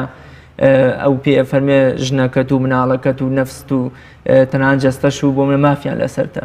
گەڕنەوە بۆ پێغەمبەری خوا فەرمێ ئەو ڕاستی فەرمووە لەوێ ئەفەرمێ وەعطی كل ذي حق حقه ئیعطای كل هەموو حەقێک مافی خۆی بدە دراوسێ ئەوێ ژن ئەوێ مناڵ ئەوێ مزگەوت ئەوێ عملەکەت ئیشی شوێنەکەت کارەکەت کاسبیەکەت هەمووی ئەوێت ئێمە ئەڵێین ئەسڵ وایە ئینسان هەوڵ بات ئەم ئیسلامە شتێک نییە والله العظیم ئەم قورئان و ئیسلام و سنەتەی ئەوە نییە بەدژ لەمە خواردنەوە لی تێبگەین وئینەما ئەسڵ وایە ئینسانەکان منهەجێکی حەقیقی دانێن بۆ خۆیان بێن پرسیارکەن لە کەسانی سپۆرت لە کەسانی ئەهلی عیلم لە کەسانی ئەهلی تەجربە کە بڵێن کاکە من چۆن ڕۆژی خۆم بەرمە سەر ئەم ڕۆژە ئەمانەتە ئەم ڕۆژە ڕەسومالی منەوە کە حەسەنی بەسری ئەفەرمێت چۆن بی بەمە سەر ئەمە جێ ئەوەیە کە ئینسان خێتە و پلانی بۆ دابنێ چونکە تۆ یعنی ئیمامی شافعی فەرمێ ئیستیفادەم لە ئەهلی تەسەوف کرد دوو شت یەکێ لەوانە الوەقت کەسەیفی ئین لەم تەقطعه قەطعەکە کات وەکو شمشێر وایە ئەگەر نەیبڕی ئەو بڕێ تۆ ڕەسومالی تۆ ئەم کاتەیە وەرە پلانی بۆ دانێ بۆی بزانی چۆن مافەکان ئەدەیت بۆی بزانی چۆن مامەڵە ئەەکەیت بۆی بزانی عیبادەت چییە ئایا عیبادەت بەس ئەوەیە تۆ دوور کات نوێژ بکەی عیبادەت هەرەوە نییە عیبادەت ئێمە ئەڵێین ئەم خەلوەتە با جێکەینەوە ئەم مامەڵەکردن لەگەڵ ئەهل و کەس و کار و کەسابەت و دەرەوە ئەمە جیا لەگەڵ خەلوەت ئێمە ئەڵێین ئەگەر جوزئێکت هەبێ بەتەنیا لەگەڵ خوای خۆتا بۆ مراقبەکردنی بۆ بیرکردنەوەی بۆ تەسفیەی حساب لەگەڵ خۆ چیت کردووە و چیت نەکردووە من ئیمڕۆ لە ڕادیۆ وتم لە بەیانیەوە تا ئێوارە وەرە بزانە چەند غیبەت کردووە لە بەیانیەوە تا ئێوارە بزانە چەند زەمە کردووە بزانە چەند درۆت کردووە ئیتر وردە شتەکانە گۆڕێ بۆ ئەمە بڵێ ئەم خەلوەتە چەندە جارێ پێویستە مدەیەکی زەمەنی هەیە ئینسان چەندە جارێ ئەم خەلوەتە ئەنجام بدا باش ئەم خەلوەتە ئەبێ متصیل بێ ئینقیتاعی نەبێ ئەبێ کەسەکان هەوڵ بن یەک تۆز دوورکەویتەوە تۆ خەسارەتمەندی ئەسڵ وایە ئینسانەکان هەموو کات و ساتێ ئێمە شتێکمانە لە ئیسلام بڵێ هەموو هەفتە جارێ بچۆرە خەلوەتەوە ئێمە ئەڵێین ئەو خەلوەتە تۆ تەحدیدی کە گەر نەئازابێ چۆن تەحدیدەکەی تەحدیدی کە المهم تۆ با خەلوەتی هەبێ لەگەڵ پەروەردگارە با ئەم کاتت بۆ خۆی پەروەردگار بێ جەل جەلالوه با ئەمەیان قومی لەیلە بێ با ئەمەیان هەستە بزانە عیبادەت و بۆی لەزەتی لێبینی وردە تا چیەکەی تا ڕایت لەسەری تا ڕایت ئەمە کە ئەفەرمێ قل آمنت بالله ثم استقم أم ثم استقيمت تفسير شرح كراوة ولا تقريبا كتابك ثم استقيم خو قاطنية إن الذين قالوا ربنا الله ثم استقاموا استقامة جزئك لو خلوته أو خلوته وما ليك مستقيم بين أو خلوته وما ليك كإنسان ثابت به راسخ به كإنسان هو وكو إمام عمر فرمي لا تراوي روغان الثعلب وكو لا ندي يعني بجورك نبيت وإنما مستقيم بويا هم الرجاء إما حفجر داوله پەروەردگارەکەی جل جلاله وهدنا الصراط المستقيم ئەم صراط المستقيمة صراطێکی گشتیە ئەبێ قورآن دەست بگرێ و محەممەد دەست وإنك لتهدي إلى صراط مستقيم صراط الله قورآن فەرمێ ئەبێ محەممەد دەست بگرێ و سنت دەست بگرێ و قورآن دەست بگرێ و خەلوەت دەست بگرێ و هەمووی بۆ ئەو صراط مستقيمة هەوڵەیت ئەمما کات و ساتی هەبێ کات و ساتی نییە وإنما حس تۆ چەنە مشتاقی خوابی چەنە عاشقی خوابی چەنە خۆشەویستی دروست کە لەگەڵ پەروەردگارە وەکو شافعی فەرمێ إن المحب لمن يحب مطيع کە ئێوە ئیطاع و گوێڕایەڵیت هەبوو کە لەگەڵ ئەمری خوایە بووی لەگەڵ لەناو خێرا حاضر بووی لەناو شەڕا بزر بووی قسەیەکی زۆر بەقووەتە زانی مامۆستا طبعا إن المحب لمن يحب مطيع ئەوە مەگە شافعی وا فەرمێ محەممەدی کوڕی ئیدریس ئیمامی ئێمە وا فەرمێت فەئەم مەسئلەیە مهمە ئینسان هەوڵ بات ئەو خەلوەتە هەیبێ لە ژیانیا و من ئەڵێم خەلوەت وەکو ئینی خۆم یعنی شوێنێک نییە کونیەک و بچینە ناوی ئەبێ خەلوەت هەموو ژیانمان بکەین بە خەلوەت ئێستا هەمومان بە ڕۆژوین کاتێک ئێوارە خواردنێکی خۆش سوورەوە کراو کە لێ ئەندێ ئەمە بۆ بەدەن بۆ جەستەمان سیرەکەین بە بۆنەکەی بە تامەکەی بە تێربوونەکەی سیرەکەی جەستە ئیسراحە دەکا و چێژی لێ بینین ئێمە چۆن بتوانین خۆراکێکی ڕۆحی باش خۆراکێکی پڕچێژ و پڕتامی ڕۆحی وەکوڵێ دروست بکەین بۆ ئەوەی ڕۆحمان بەردەوام لە گەشابێ و ڕۆحیشمان وەکو هاوشێوەی جەستەمان پێی تێربێ و چێژی لێ ببینێ. ئێمە ئەو خۆراکە ڕۆحیە کامەیە بە زۆری. ئێمە ئەبێ هەوڵ بین لە کاتی عیبادات و کاتی خواپەرستیە ئەو شتانەی کە وامان لێ ئەکەن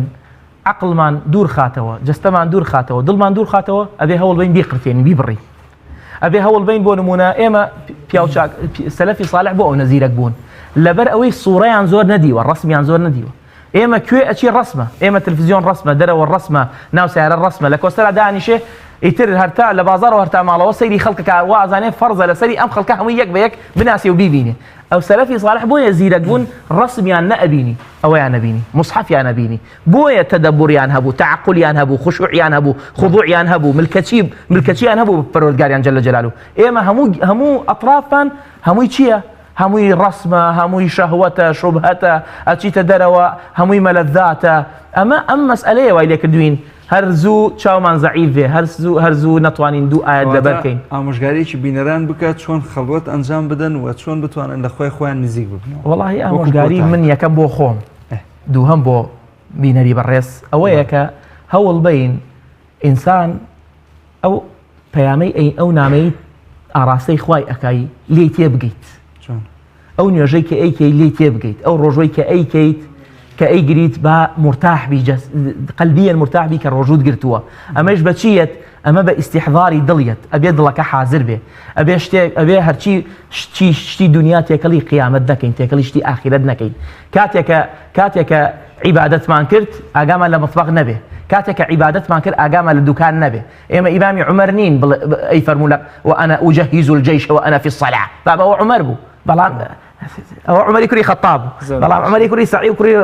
و کوڕی مراد و ئەوان وانین. فەئەسڵ وایە ئینسانەکان دڵئیش لەسەر دڵەکانیان بکەن. ئەم دڵە 312 غرامەی پیاو وەلەو شتی طبیە بە تەداخلی دەکەین، 312 غرامە هەمیشە دنیا و ئاخرەتی تیا جێ نابێتەوە، هەنگوین و سرکەی تیا جێ نابێتەوە. ئەبێ یەکلای کەیتەوە یەکەم خۆشەویستی خوا، دوایی خۆشەویستەکانی کە متەفەرع بێ لە خۆشەویستی خوایەوە. ئینشاءالله نەوەڵام من کاتی بەرنامەکەشمان تەواو بۆگەر دەستان خۆش بێت و سپاس بۆ جەنابی مامۆستا شێخ و ئازێتمان نایت و ماندوو نەبی. بەڵێ بینەرانی بەڕێز و خۆشەویست، بڕگەی پرسیار و وەڵام کە ئەمڕۆ بابەتەکەمان تایبەت بوو بە ڕەمەزان و خەڵوەت ئەنجامدان لە مانگی ڕەمەزانە و چوونە خەڵوەتەوە لە پەرستشی خوای پەروەردگار و عیبادەتکردن و تاعاتکردن لە مانگی پیرۆزی ڕەمەزان کە ئەم بابەتە بوو ناونیشانی بڕگەی ئەمڕۆمان لە پرسیار وەڵامی شەرعی. دوای ناوبڕێک ئینشاءالله دێنەوە خزمەتتان بۆ ئەوەی بچینە لای تەوەری سێم و بابەتی سێممان کە ئەویش تایبەتە بە پێشبڕکێی نیشتیمانی بۆ جوان خوێندنەوە و دەنگخۆشی قورئانی پیرۆز. بۆیە دەچینە لای ناوبڕێک و دێنەوە خزمەتی ئەوەی بەڕێز و خۆشەویست.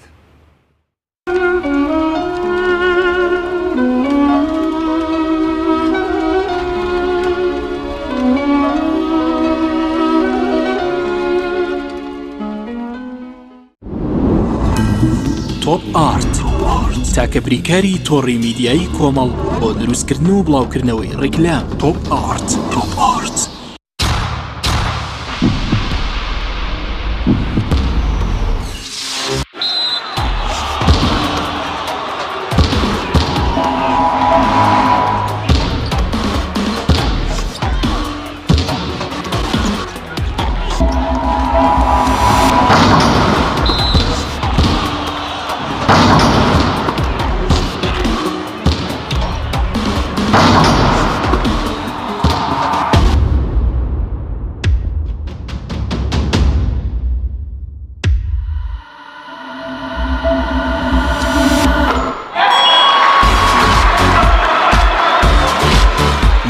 سەرکەوتنە گەورەیە تەنها شیری وشکی ئاڵتونسای تەمێکی ڕاستەقینە و 100 لە 100 سروشتی نۆشی کەو هەمیشە بە بەهێزی بمێنەرەوە. کۆمپانیای دنیا دیکۆر. کۆمپانیای دنیا دیکۆر ئامادەیە بۆ دانانی دیکۆراتی ماڵ و شوێنە گشتی و حکومیەکان. کۆمپانیای دنیا دیکۆر هەڵدەستێت بە دروستکردن و دانانی کەوانتەر و ژووری نووسن و ئۆفیسی گەشت و گوزار و جبسم بۆردی مەغریبی و کاغەزی دیواری ئیتاڵی و تەختەی ئەرزی تورکی و ئەڵمانی و جیاکردنەوەی هۆڵ بە SDF و MDF و داری سروشتی. کۆمپانیای دنیا دیکۆر دنیایەک بۆ دیکۆراتەکانتان. ناونیشان سلێمانی فەرعی یەکەم شەقامی بازنەی مەلیک مەحموود بەرامبەر پارکی مەلیک مەحموود. فەرعی دووەم شەقامی بازنەی مەلیک مەحموود بەرامبەر سۆپەرمارکێتی ئاڵتون. فەرعی سێیەم ناوچەی پیشەسازی یەک بەرامبەر تاقیگەی بیناسازی. کۆمپانیای دنیا دیکۆر. کارگەی برنجی ئاڵدان، یەکەمین کارگەی برنج لە کوردستان. کارگەی برنجی ئاڵدان لە تەڵتوک برنجی دەنکڕی کوردیاسا بەرهەم دێنێت لە تام و چێژدا هاوتایە بە برنجی خۆمان. ئەم کارگەیە گومانەکان ئەڕەوێنێتەوە و برنجێکی تەندروست لە تەڵتوک ئەخاتە نێو بازاڕەکانی کوردستان. برنجێک ڕەنگشوشەی و سروشتی بەرهەمهێنراو لە کوردستان بۆ تەندروستیەکی باش و باشتر. کارگەی برنجی ئاڵدان لە تەڵتوک برنجی ئاڵدانی بەرەمێنە. برنجی ئاڵدان ژەمێکی تەندروست بۆ هەمووان.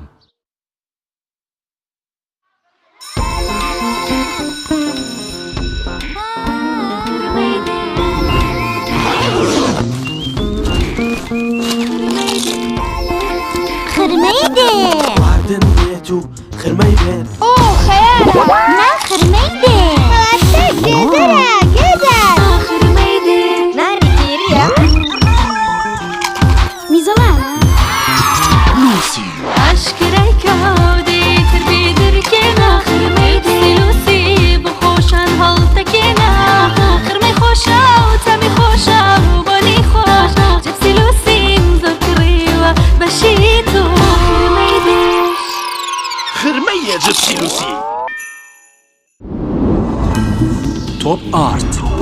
تاکە بریکاری تۆڕی میدیایی کۆمەڵ بۆ دروستکردن و بڵاوکردنەوەی ڕیکلام. تۆپ ئارت.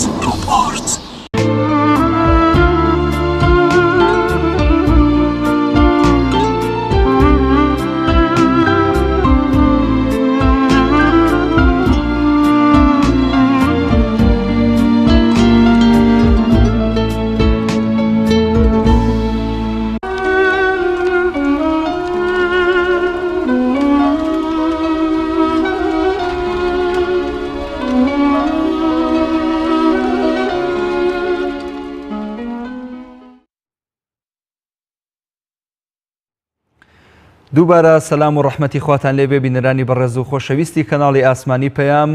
و بینەرانی ئازیز و خۆشەویستی بەرنامەی گوڵزاری ڕەمەزان. ئازیزان و بەڕێزان خوشک و برایانی ئازیز لە هەر شوێیەک هەن، سەلام و ڕەحمەتی خواتان لێبێت و هاتینە بڕگەی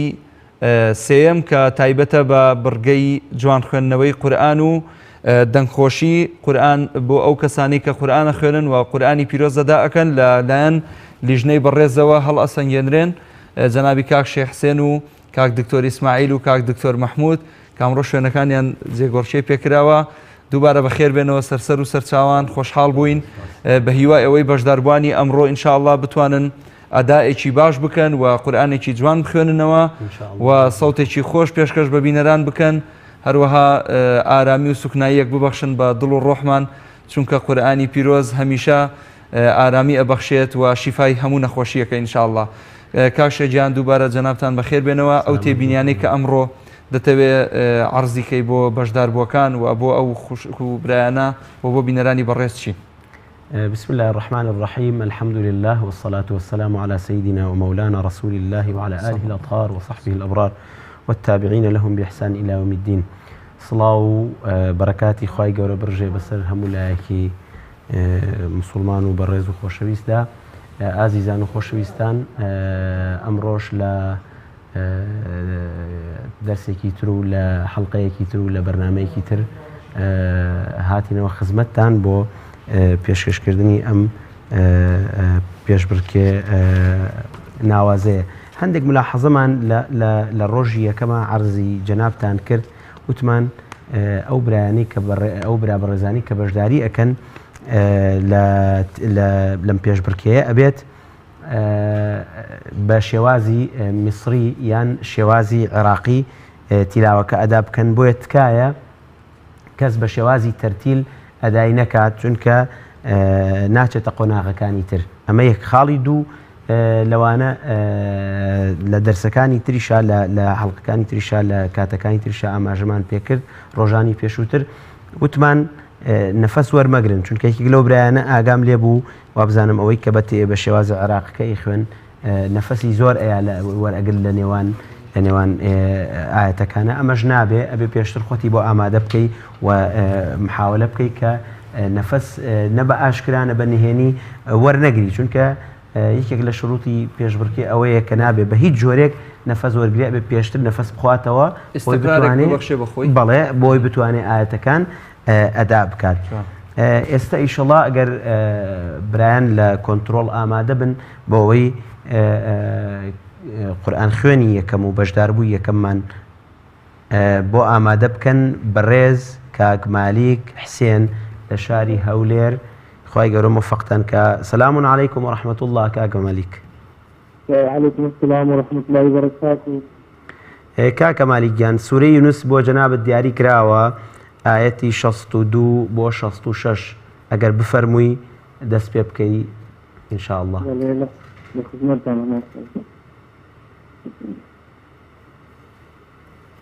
أعوذ بالله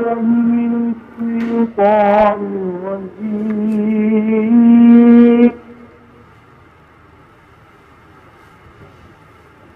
بسم الله الرحمن الرحيم.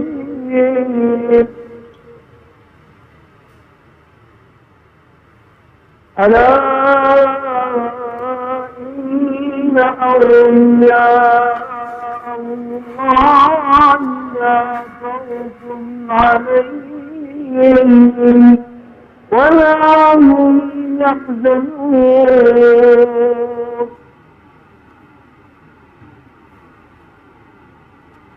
الذين آمنوا وكانوا يتقون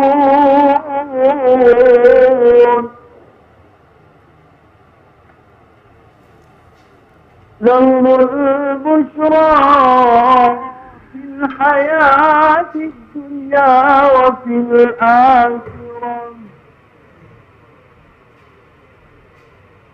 لا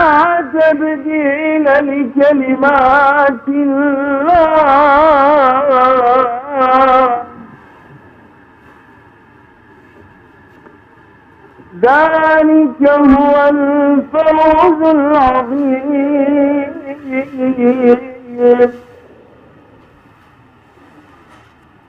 ولا يحزنك قولهم إن العزة لله جميعا هو السميع العليم.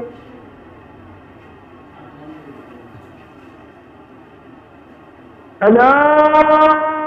إن لله من في السماوات ومن في الأرض وما يتبع الذين يدعون من دون الله شركاء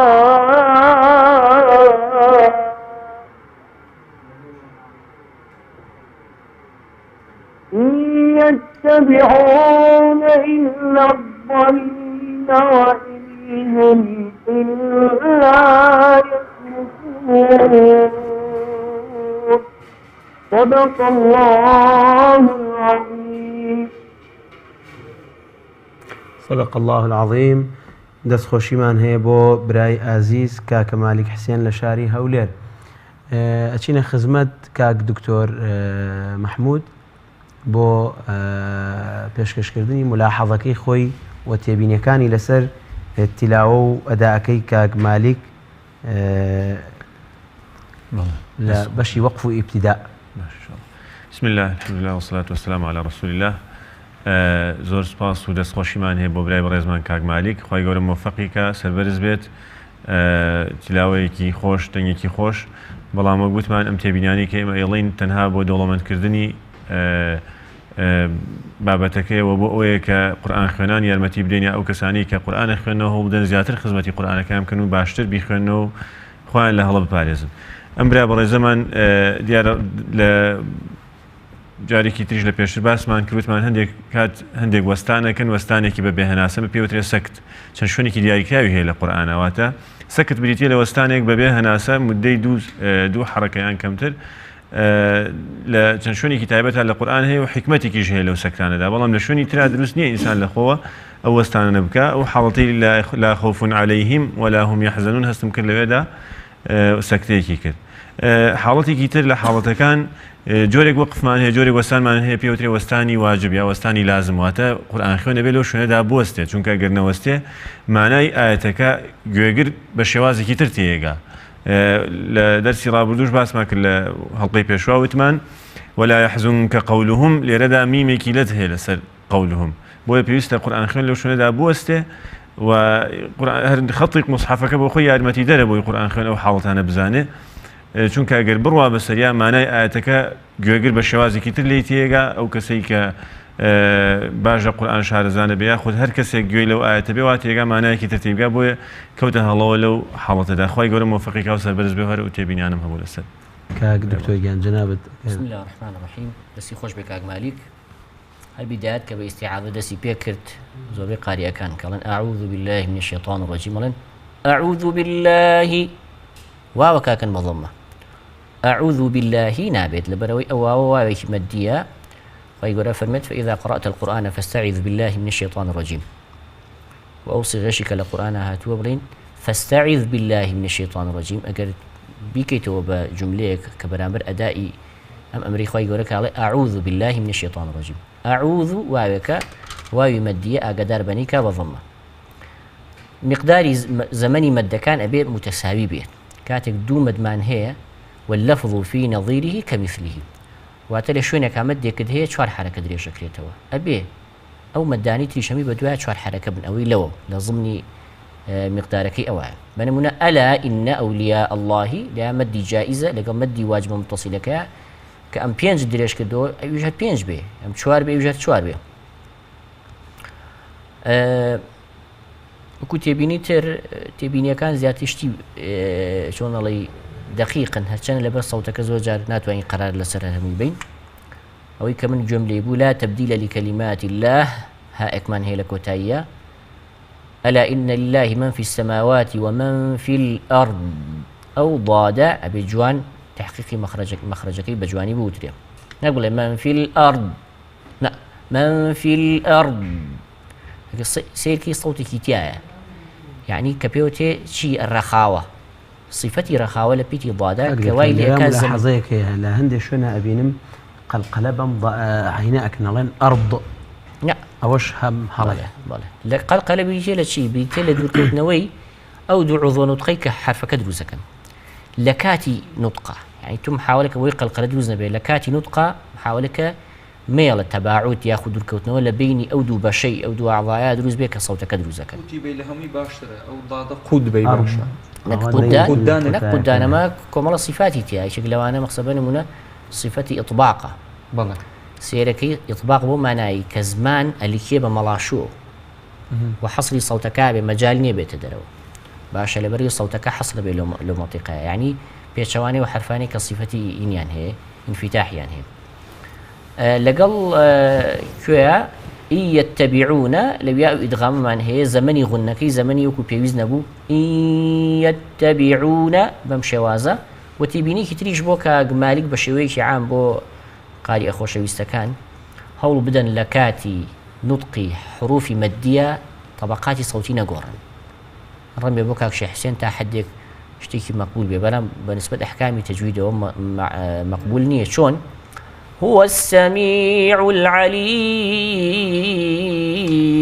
أما تشنيائك أم يا أنا نابي هو السميع العليم أبي بشوازك بخواني طبقات صوتي بشوازك بلوكاتها براديكي وانا بيت كتشنيائك ليه كاتا أداء بكاد أو كسا نبرو محاولة بكن هو مسمى علمي تي بيالن أو يا أنا كدوبارة بيتو ما وصل تكراري حروف يعني تكراري أو حرفك خويك حرف مادية صوتك يدريش كراوته والله أم هاتوا على سميع العلي تيجي ليك كاتا سيركي زمان يكات وصلت شوي أو شواني كان بغي مخرج بيتي يا ما يا إمدية لرايا هاتشان لكات يا إمديشة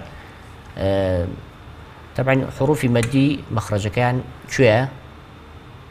جەوفە بەڵام طبعا ئەمە لای هەندێک زانە کە بڵێ مەخارجی حرفیان دانا هەندێکیان وتیان 11 هەندێکیان وتیان 16 دوای وتیان حەڤێ بڵین ئەمەی کە ئێمە دا ئیمام ئیبن جەزەری دایناوە باسی مەخرەجی بڵین سیبەوەی هەمان هەیە لەگەڵ قوتابەکەی دوای خۆیان کە ئیمامی خەلیلی کوڕی ئەحمەدی فەراهیدیمان هەیە ئەوەڵێ مەخارجی حروف دەدانەیە سیبەی وتی 16 ئیبن الجەزەری وتی حەڤێ ئیبن الجەزەری هات خەلیلی کوڕی ئەحمەدی فەراهیدی باسی جەوفەکە سیبەوەی وتی نا جەوف مەخرەج نییە هەر هەمان مەخرەجی پیتی وا و یای غەیرمەدیە ئیبن الجەزەری هاوجای کردوتی جەوف جیاکەینەوە لەگەڵ حروفی غەیر جەوف بڵێن حروفی غەیرمەدیەکان بوو بە حەڤە مەخرەج هەرچەنە ئەگەر دیقەت بی لە کاتی وتنی حرفە مەدیەکانە زمان هەمان هەیئەت و هەمان شکل و شێوازی ئەو حرفانە وەرەگرێت کە غەیرمەدین باشە لەبەرەوە بابەتێکی تۆزێ دقیقترە بۆ ئەهلی خۆی بەڵام لێرە ئاگادار بە طبقاتی سەوتی لە کاتی حروفی مەدیانە گۆڕێ چووکە بێتە هەڵە سێ خۆش بێ و خۆی گەورە پاداشی خێری بداتەوە کاک عەلی نوری ڕەسوڵ لە سلێمانی پێم وابێ لەسەر خەتە سلام علیکم. علیکم السلام ورحمة الله. باشی کاکە عەلییان ئامادەی برای عزیزم؟ إن شاء الله تعالى. إن شاء الله. فرموا لسورة يوسف آية 19 بۆ 21 دەست پێ بکە.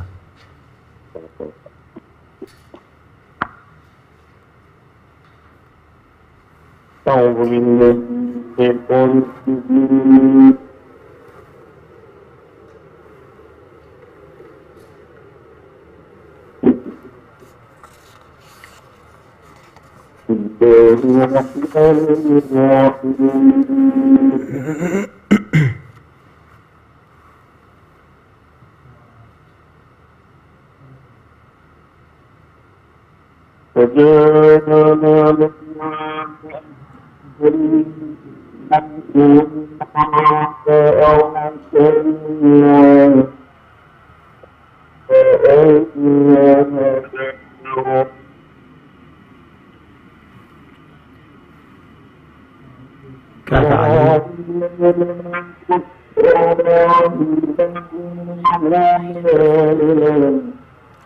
کاک عەلییان ئەگەر بتوانی مۆبایلەکەت بە جۆرێک بگری بۆی گوێمان لە دەنگت بێ بەڕاستی دەنگەکەت ئەی بڕێ.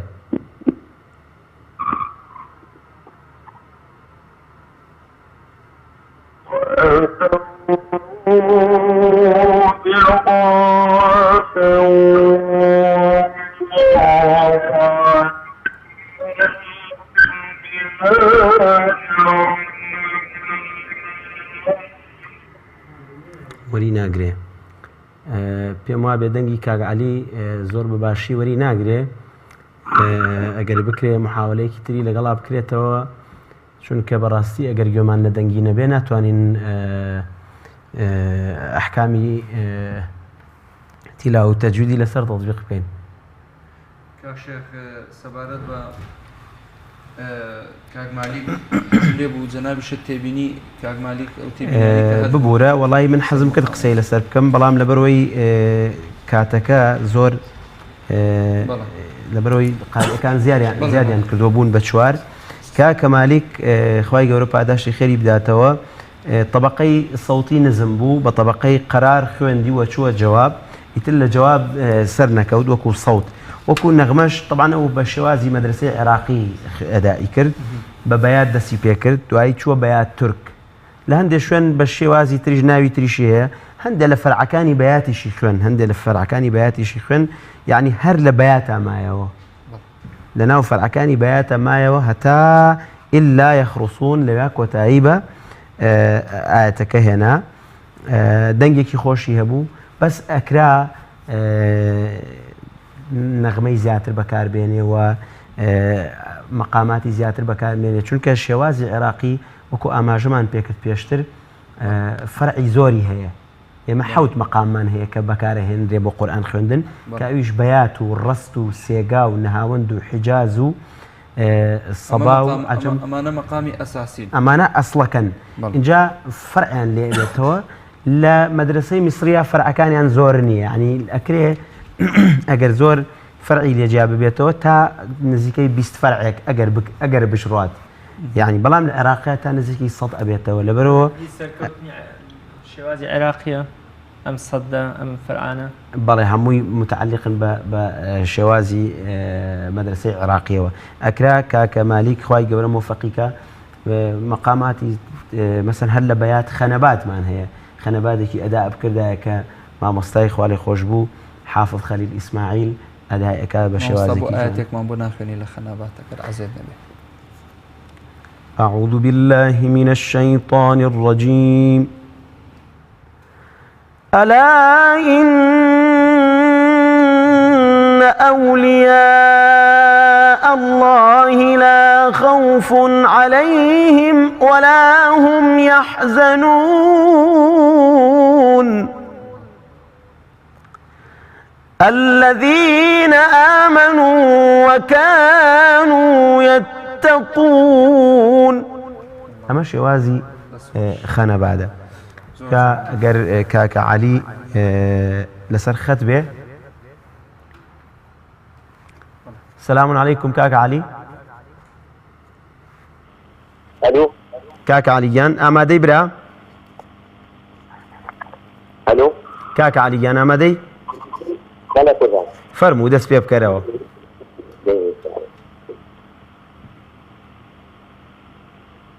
أعوذ بالله من الشيطان الرجيم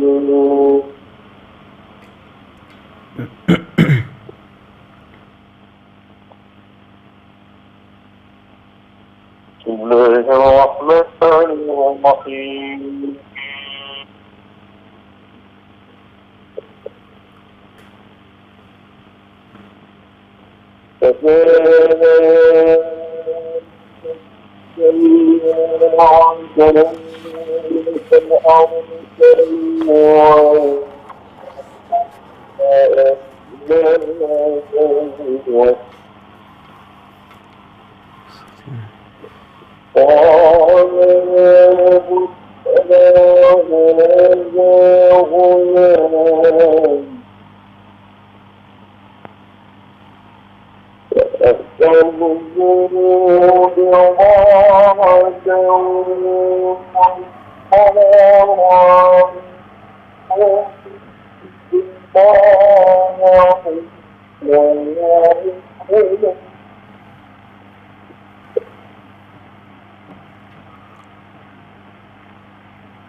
صوتكي زور بباشي نايد أترسم بقو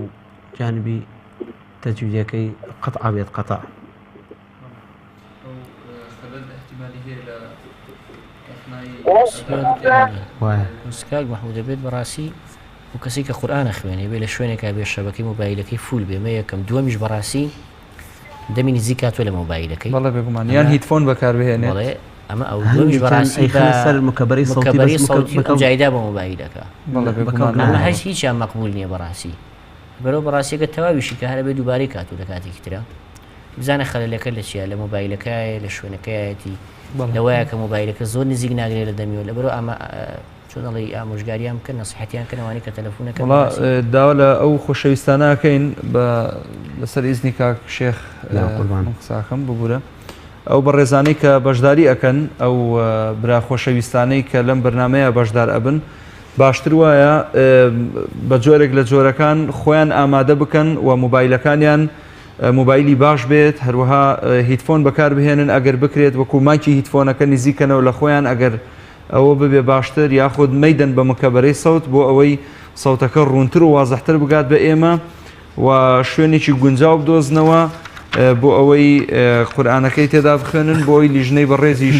بتوانن هەڵسەنگاندنێکی عادیلانە بکەن و هیچ لایەک مەزلوم و مەغبون نەبێت. کاک عەلی پێم وابێ تیلاوەکەی تەواو نەکرد و ناشتوانین تازە ئەبێ بە مەجالێکی ترا ئینشاءڵڵا قەرەبووی بۆ بکەینەوە. ئەگەر حازر بێت کاک محەممەد عەبدوڵڵا لە حاجی ئاوا لەسەر خەت بێ باشە. كاك محمد السلام عليكم ورحمة الله.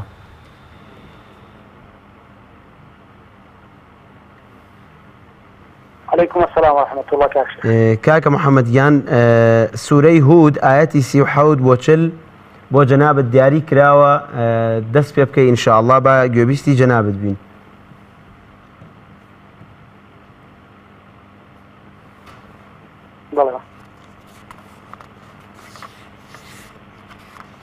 أعوذ بالله من الشيطان الرجيم. صوتي هنا كشهر كذاب تلفزيونك بكرة زياد كريم. بسم الله الرحمن الرحيم.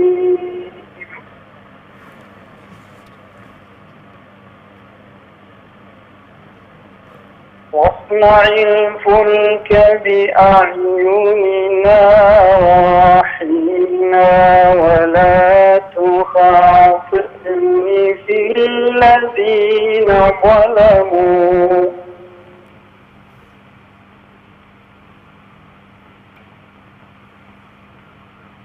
إنهم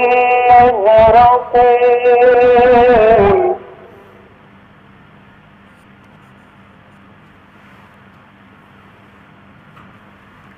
ويصنع الفلك وكلما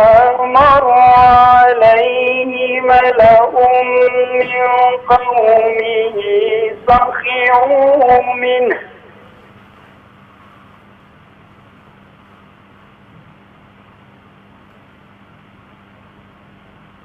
قال إن تسخروا منا فإنا نسخر منكم كما تسخرون.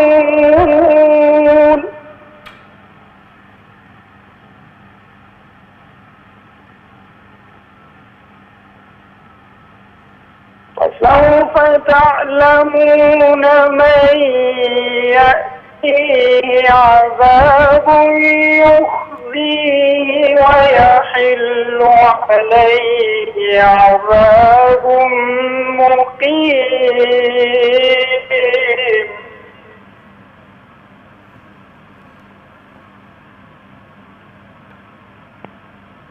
حتى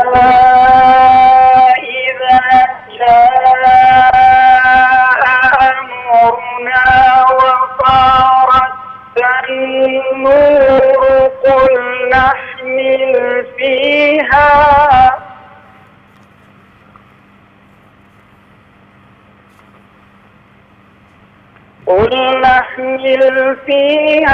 من كل زوجين اثنين وأهلك إلا من صدق عليه القول ومن آمن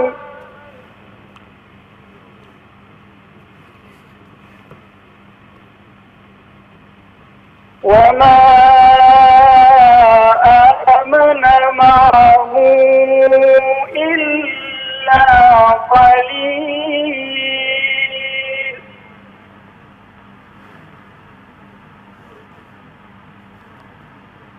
صدق الله العظيم. سپاس بۆ برای ئازیزمان کاکە محەممەد عەبدوڵڵا لە حاجی ئاوا. پێش ئەوەی بچینە لای جەنابی هەردوو بەڕێزان کاک دکتۆر مەحموود و کاک دکتۆر ئیسماعیل، حەزەکەین گوێبیستی چەند ئاەتێک بین لە قورئانی پیرۆز بەدەنگی مامۆستای بەناوبانگ شێخ محەممەد ئەللەیثی.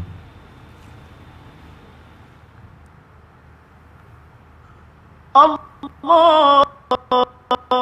أكبر بسم الله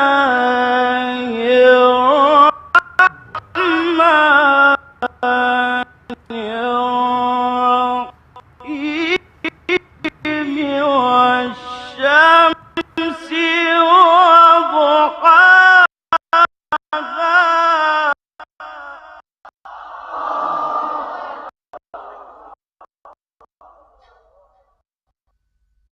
والقمر إذا تلاها بسم الله الرحمن الرحيم والشمس وضحاها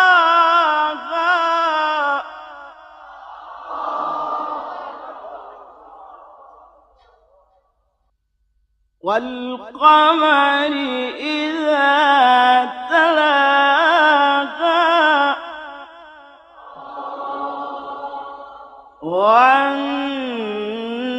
والنهار إذا جلاها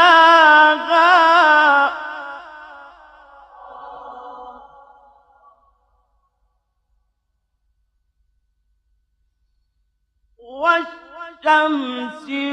وضحاها والقمر إذا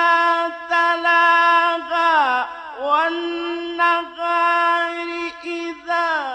جلاها والليل إذا يغشاها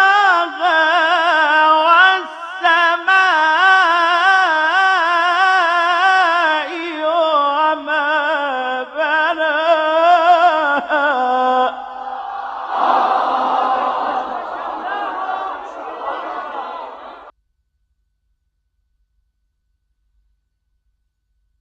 والأرض وما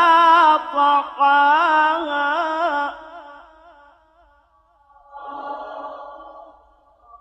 ونفس وما سواها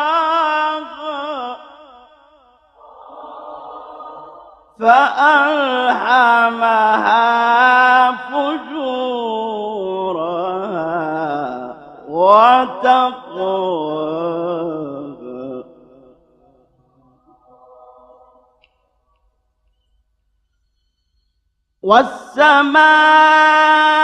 والسماء وما بناها والأرض وما طحاها ونفس وما سواها فألهمها فجورها وتقواها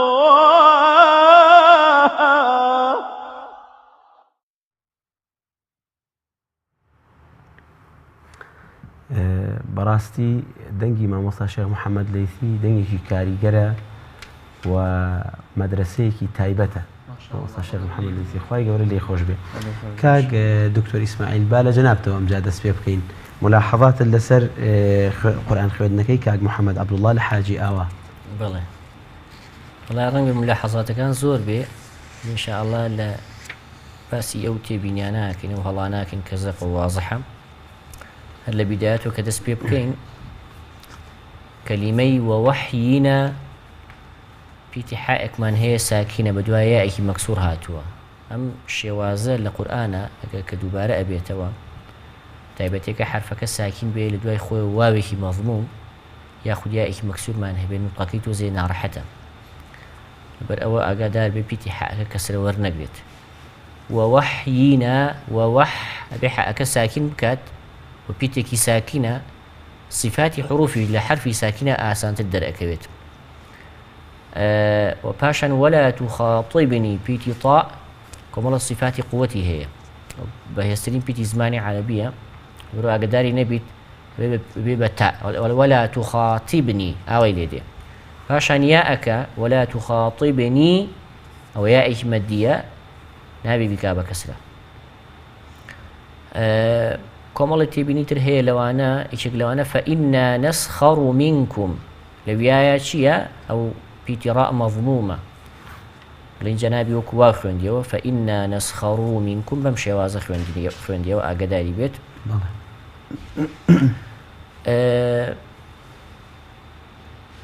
تێبینەکانی تر بەعام پەیوەندی بە حکمی ئیدغام و ئیخفا و زۆرجار هەندێک حروفی قەلقەلە نییە وەکو ئین تەسخەڕوو ئەو پیتی سینە ساکینە صفەتی قەلقەلەی نییە ئەم کردی بە قەلقەلە یاخود ئیلا من سەبەق پیتی سین لە حرفێکی چییە مڕەقەقە صفەتی ئیستیفالی هەیە مستەفیلە ئاگادار بێت قەڵەوینەکە پاشان ومن ئامن ئەگەر ئاگادار نەبێت لە تەسیلەکە لە پیتی هەمزەکە یاخود وەکو لە ڕیواەتی وەرشامانە نەقلی تیاکاڵێ ومن ئامن هەمزەکە هەر نامێنێ لەبەرەوە ئاگاداری بێت ئەم چەند شوێنە و پێم باشە ئینشاءڵڵا جەنابی چۆن ئەڵێ لای مامۆستایەکی متقین بە تایبەتی بچێت ئەحکامەکان مراجعە بکاتەوە بۆ ئەوەی ئەم کۆمەڵە هەڵێش کە هەیە ئینشاءڵڵا ڕاستی کاتەوە بە تایبەتی حکومە تەجویدیەکان مەقسەد کۆمە ئیخفاءە ئەمە ئیدغامە ئەمە ئەوەیە زەمەنی نوتقەکەیان چەنەیە چۆن ئەدا ئەکرێ غونەکەی چەنەیە چەنە بمێنێتەوە یاخود مەدەکان ئەبێ ئەمانە هەمووی زەبطکە ئینشاءڵڵا لای مامۆستایەکی لەمەی ئێستا الحەمدولillah ئێستا یەڵێن ناڵین خراپە باشە بەڵام ئەوێ باشتر بێ بەئیزنی خوا خی گەور پاداشی خێرتان بداتەوە کاک دکتۆر گیان کاک دکتۆر مەحموود جەنابەت فەرموون دەستخۆشیمان هەیە بۆ برای بەڕێزمان کاک محەممەد دیارە تێبینەکەی من یەک حاڵەتە لە ئاەتی چلی سوورەتی هودا کە وتمان وەستا لەسەر قل نەحمل فيها وتمان باشتر وایە ڕاستە لەبەر ناچاری زۆرجار قورئان خوێنەوەستێ بەڵام پێویستەکە قورئان خوێن خۆی ڕابێنێ لە شوێنێکی گونجاوە بوەستێ باشتر وا بوو لەسەر من كل زوجين اثنين واتە لەسەر وشەی اثنين بوەستایە دواتر بچوایەتەوە سەر ئاەتەکە لە قولناوە دەستی پێکردایەوە خی گەورە موفقیکا و سەربەرز بێ و بەردەوامی پێ باشی ملاحظاتی من لەسەر خوێندنەکەی کاک محەممەد عەبدوڵڵا خوا پاداشی بداتەوە لە سەوتا قەرار و جوابی بەکارهێنا و نەمبینی بەرزتر بخوێنێ بەڵام لە نەغەمە بڕین لە مەقاماتە بەیاتی خوێن ویستی بچێ بۆ عەجەم و تەقلیدی عەبدولباست بکە لەوێ نەیتوانی بۆیە تقریبا نیمچە عەجەمێکی شێواوی خوێن دوایی چووە سەبا هاتەوە بۆ ڕەست و بە ڕەست تەواوی کرد یعنی بۆیە بە بەیات تەواوی بکردایە چونکە ئەمە یاسایە لە مسابقە نێو دەوڵەتەکانە کە ئەڵێ كل مقام ابتدأت به التلاوة يجب أن تنهي به التلاوة أم جورا يعني أعوات بتواويك يعني كوتاك هر بعيني مقام بك وقتون ببيات خوندد كوتاك شيء أجر ب آياتك كرتش بيه وأجر بشي كوتاي آياتك شبه بتواني بشتوه ببيات كاركي باشت كردوه أو ملاحظاتاني كالسر خوندكي هبو للروي مقامه السرعة في التلاوة أجر دقت بدي كجيشته ويصنع الفلك وكلما مر عليه لبداية بس سريع يخن توازن يجنبه إن جاء خروج صوتي زور هبو لا قل نحمل فيها لا فسوف تعلمون بيشتر إن جاء نشاز شتيك ماني بيوتين نشاز لصوته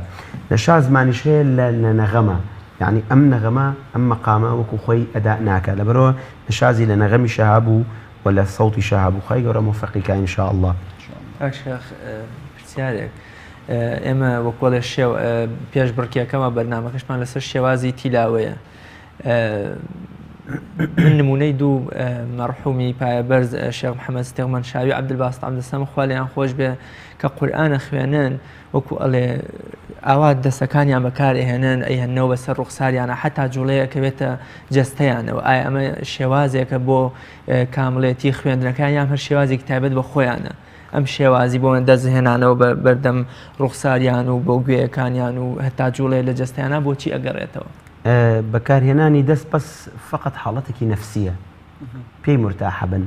و هەندێکیش لەو قاریانە من وەکو خۆم لیانم پرسیوە ئەڵێ بۆ ئەوەیە کە دەستی خستە سەرگوێی بتوانێت گوێی لە سەوتی خۆی ببێتەوە چونکە معلومی جەنابتانە کە دەست خستە سەرگوێت ئەو لای گوێتت گرت سەوتەکە دووبارە بەشێکی یەتەوە بۆ لای گوێتەوە و بە باشتر وەکو تقریباً تەشمێنە وەکو مۆنیتەری لێ کە تۆ بتوانی گوێت لە سەوتی خۆت ببێتەوە حاڵەتێکی نەفسیە و زۆر کەس هەیە کە ئەگەر دەستی بەکار بێنێ پێم وابێ سەیطەرەتێک پێیا ئەکات بەسەر تیلاوەتەکە گوێ لە سەوتی خۆت بێتەوە ئەداءت باشتر بۆ ناکرێت حتمما ئەداءت بۆ باشتر بۆ کرێ حتا لەو پێشبڕکەیانە کە تۆ ئەگەر کاتێک قورئان ئەخوێنی ئەگەر بکرێ ئەجیزەیەکی نزیک وەکو مۆنیتەر وەکو هەندێک مکەبەراتی سەوتی لێتەوە نزیک بێ بۆی گوێت لە سەوتی خۆت ببێ یارمەتی دەرێکە بۆ تۆ بۆ ئەوەی دەنگت هیلاگ نەبێت کاتە دەنگ بەرزەکەیتەوە و طبقەکانی سەوت بەکارهێنی لەبەرەوە پێویستەکە تۆ ئەگەر بکرێت عادەتەن ینی لە پێشبڕکێنەی و دەوڵەتەکانە بەشی خۆیان ئەویان ئامادە کردووە کە کاتێک کە قورئان خوێن ئەخوێنێ مۆنیتەرێک یان مکەبەرەیەکیان داناوە بۆی ئەو قورئان خوێنە گوێی لە دەنگی خۆی هەبێ بەڵام زۆربەی زۆریان ئیکۆلا بن سەدا لابن بۆی ئەم دەنگە بە سافی بگێتە دەست لوژنەی تەحکیم دادوەرە بەڕێزەکان بۆی بتوانن لە کاتی دەنگدانەوەی سەوتەکە هەندێک حرەکاتی سەوتی هەندێک حرەکاتی عرابی بڵێن عەفوو و هەندێک وشە کە ئەم دەنگداوانەوەی لەگەڵا دەرەکەوێت احتیمالێ ئەگەر هەڵەیەکیشی کرد بێ لە ڕووی تەجویدیەوە زۆر بەباشی نەکەوێت بۆیە زۆرێکیان ئەو سەدایی لێلا ئەبن و کووتیشم دەسەکە هەر بۆ وەکو حاڵەتێکی نەفسیە بەکارهێنێناوە شانی نییە دێنە سەر لای برای بەڕێزمان کاک خالید عومەر لە شاری ڕانیەی خۆشەویست سوورەی ئیبراهیم ئایەتی 35 بۆ 38 فەرموو کاکە ئیبراهیم سەلام عەلەیکم کاکە خالید عومەر عفو ببوورە کاک خالید عومەر سلام ورحمة الله وبركاته کاکە خالیدیان جەنابەت لە شاری ڕانیەیت ببوورە دیارە ڕۆژە زانیارەکە بە هەڵەوەژیا لە حاجەوە لێرە ڕانیە نووسراوە بەڵێ زۆر سپاس جیازێ بەڵام ئینشەڵڵا بۆ لە حاجام بێگومان خوا موفەقتان کە پێم وابێ بەینی حاجی ئاوا و ڕانێ زۆر نییە نەخێر نا هەر جیازی نییە ئینشەڵڵا هەمان هەر هەر وەکو مەسافەکە مەبەستم وەکو مەسافەکە بوو من خۆم هاتوومەتە و دەڤەرە وەکو مەسافەکە پێم وابێ زۆر دوور نین لەیەکەوە خوا موفەقت کە ئینشاءالله دەست پێ بکە لە ئایەتی 35 کە دەست پێ ئەکا لە ئایەتی وإذ قال إبراهيم رب اجعل هذا البلد آمنا فرموا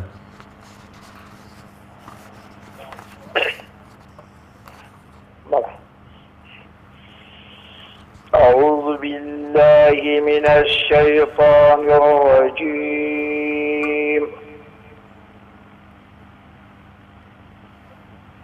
بسم الله الرحمن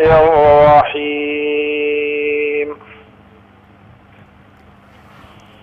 وإذ قال إبراهيم رب اجعل هذا البلد آمنا رب اجعل هذا البلد آمنا واجنبني وبني أن نعبد الأصنام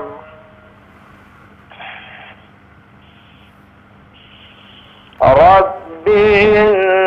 إنهن أضللن كثيرا من الناس فمن تبعني فإنه مني ومن عصاني فإنك غفور رحيم ومن عصاني فإنك غفور رحيم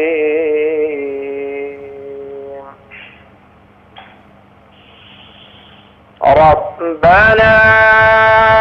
إني أسكنت من ذريتي بواد غير ذي ضرع عند بيتك المحرم ربنا ليقيموا الصلاة فاجعل أفئدة من الناس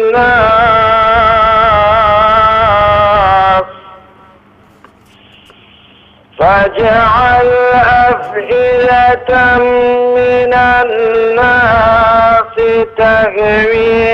إليهم وارزقهم من الثمرات لعلهم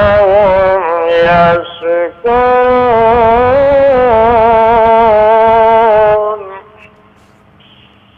ربنا إنك تعلم وما نخفي وما نعلن وما يخفى على الله من شيء في الأرض ولا في السماء صدق الله العظيم صدق الله العظيم. سواز بۆ برای بەڕێزمان کاک خالید عومەر لە حاجی ئاوا. کاک دکتۆر محمودیان ملاحظاتی خۆت لەسەر قورئان خوێندنەکەی کاک خالید فەرموو. بەڵێ وەکو باسمان کرد وتمان دیارە قورئان خوێن جاری وایە پێویستی بە وەستانە بێت بۆیە بێ شوێنێکی گونجاو بدۆزێتەوە بە وەستان وەکو لە ئاەتی 35 موفقانە سەرکەوتوانە توانی بوەستێت دوایی چۆ پێشتر دەستی پێکردەوە لە رب اجعل هذا البلد دیارە وەستمانەوە وەستانێکی گونجاو بوو بەڵام تێبینی من لەسەر برایەمان لە وشەی عند بەیتیکە لە وشەی بەیتیکە نەفەسی هەڵکێشاواتە هەناسەیدا کە دیارە ئەمە لە ڕووی یاسای وەقفی ابتیداوە هەڵەیەکی گەورەیە پێویستە قورئان خوێن کاتێک پێویستی بە وەستان بوو لە شوێنێکی گونجاوە بۆستێ و هەناسە نەدا و دوایی بچێتەوە سەری و ناکرێت ناوەڕاستی وشایە بوەستێەوە چەند وەستانێکی تری کرد وەکو لە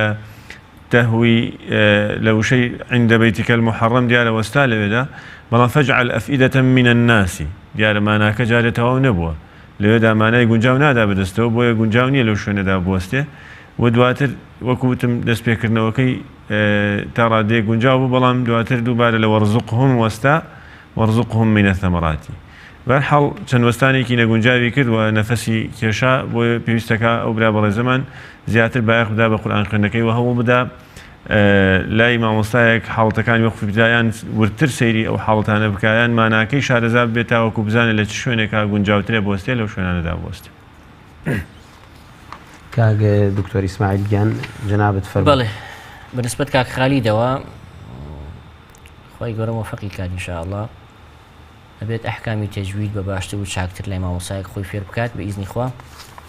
و احتیادیە لای مامۆسایەکی بەڕێز ختمەیەک بکات لەم سەر بۆ ئەو سەرلانی کەم بۆ باشترکردنی قیراءەکەی. ئەگەر دەست پێ بکەین لە هەڵەزەقەکانەوە دەست پێ بکەین لەوانە لە کۆتاییە کە ئاەتی خوێندووە ربنا إنك تعلم ما نخفي وما نعلن ئەوای خوێندووە تعلم وما نخفي وما نعلن واوێکی بۆ زیاد کرد کە ئەوەش نابێت پاشان وشەی وەڕزوقهم ئەو پیری قافە صفەتی قەلقەلەی هەیە پێش خۆی مەضمومە دوای خۆی مەضمومە هەندێک کەسیش هەیە ڕەئیان وایە مەقسەد تەمانێمە هیمان هەیە ئاڕامان هەیە لە مەجالی قەلقەلە هیوا هەیە لە قەلقەلە بەڵێت دوای خۆی چی بێ تۆش بەرە ئەو حرفە لای بە خۆی بەعەکسەوە قەلقەلە تەنها دوورکەوتنەوەی دوو عوضوە نوتقەکەی لە کاتی نوتقا بە هیچ شێوازێ نابێ بوونی هیچ حرەکەیەک و هیچ نەضەممە نەکەسرا هیچیانی لێنێت بە هیچیان فەتحە هیچیانی لێنێت بە هیچ شێوازێت وەڕزوقۆهم وەڕزوقۆهم بەو شێوازە بخوێنێتەوە. یەکێکتر لەو هەڵانی کە چەند جارە دووبارە بۆیەوە کاتێک پیتی یا مشددە تایبەتی کە لێرایە باسیەکەین وجنوبني وبني أن نعبد الأصنام وبني أما سيركي لكاتي بوتنيا أجر قوته صوتي نبرق ندي بصوتك وكو تشيل وكو حرفك مديلي عليه وبنية وبنية أويلي دي بس خويواني حروف المدي أصلا وجودي ليا باء مفتوحة نون مكسورة ياء غير مدي مشددي مفتوح معناه وبنية بوشوازة ياخذ من ذريتي ذريتي يا كمشددة بهالشوازة نابي بك بياء مدي وشيء غير ذي زرع بيتي زاي زرع نك ذرع ياخذ وكو ذي ياخذ وكو ضاء نطقي بيبكى باشان اقدر بصفتي قلقلا تايبة ببيتي بمبينس بيتو قطب جد نابي بهالشوازة حرف كاين تر قلقلا وقبل أن نعبد الأصنام ياخذ تهوي أفئدة يشكرون أمانها من صفتي قلقلي بيدا بهمان شوا وشي من ذريتي كخوين ديوي يا أكي كل بكسرة وتي من ذريتي بواد أوج بهمان شوا ناكريت هالله حرفك مدي بقوري بكسرة هتش بابي لحني جليوا لبرو بشواز القراءة في سكاتك إنسان قرآن خويني زوجة عندك قرآن خويني أحكامك وتطبيقك فالحمد لله أو ناخواته وريد لا يخو من كاتي خوان داني بياني بس لو دان بيانا نشي بيعني جوانتر أدائي بك هي قرآن خويني تو بلام ناتواني بلي هلي لهندي الشوينة هندي أحكامي ناتواني بلين هلي بلام بجواني أدائي نكر بنمونا ذكرى جوانتر بخير بلي قراءة تراويح زوبي إمام كان سلكي قراءة لاستوديو تسجيلي كردوا قراءة زور جوانو أحكام كان بجواني بيالي هر همان إمام هر همان قارئ اللي تراويح حكى قرآن خويني أحكام كان تطبيقك والله بيوتي قراءة تراويح بيقولن قراءة تراويح عادة بو تعليم بو فيربون احتمالي ناكل تصر لبروي بواضحي بجواني أحكام كان تيادر ناكوي كسيك بيو فيربينات ويعني لسا قراءة كي بو شوازة خوي فركا وخوي يقول موفق وسركوتيكا إن شاء الله أموجارية كي دايما مصايا متقين بإذن خو أحكام كان فيربيت وختميك للابكا إن شاء الله كاك خالد عمر إذا حاجي أو أخوة باداشي بداتوا للاي منيش كومرق ملاحظات من السري هي براستي توازن نبو للروي مقامي ونغمية ولا روي صوتية يعني لسر يكشي وازي خوين برزون زمائي كم لصوتي أنا بيني بون منتو أجر بشوازي عراقيش بخويني الشوازي عراقيش عيني وكو مصريكا قراري هي وجوابي هي وجوابي جوابي هي أتواني انتقالاتي نغمي جوان بكي وترنم لصوت تاهبه وشوازيكي جوان أداء بكيتو بيشكشكي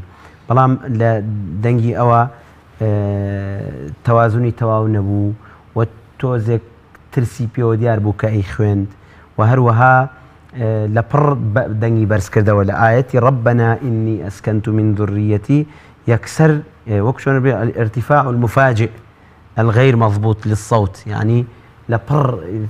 دني برس كردوا أما أبي تو بتدرج أم صوت برزكريته ولا قرار كأشيب وجواب وأشيب وجواب جواب أبي أم انتقالات أنا بشوازكي يا سايو مضبوط بكري نابي لخورة أو بكري بوي كأبيته هوي تيكشوني تلاوكا بهوي أوي كاك علي ما نتواني وربقرين بيموابيت أبي كاك محمد حاجي علي للرانية بجدار بوي شوارم مانا السلام عليكم. وعليكم السلام ورحمة الله وبركاته. باشي كاكا محمد جان. كاكا محمد جان سوري بيروزي آل عمران بو جناب الدياري كراوة لا آيتي صوت شلوشوار بو صوت شلوشاش وما محمد إلا رسول قد خلت لبدس بيكا ولا والله يحب الصابرين كوتايدي باقي بيستي جناب الدين فرمو. إن شاء الله.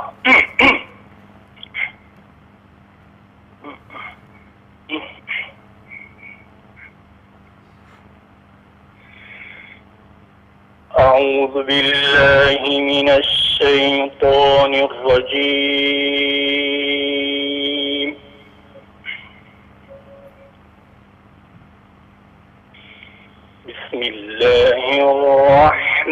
الرحمن الرحيم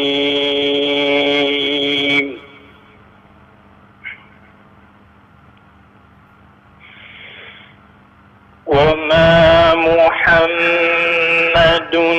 إلا رسول قد خلت من قبله الرسل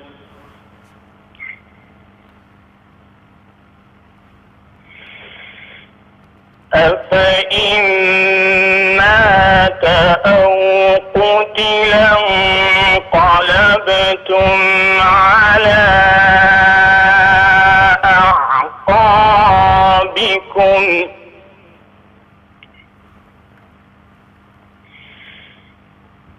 ومن ينقلب على عقبيه فلن يضر الله شيئا وسيجزي الله الشاكرين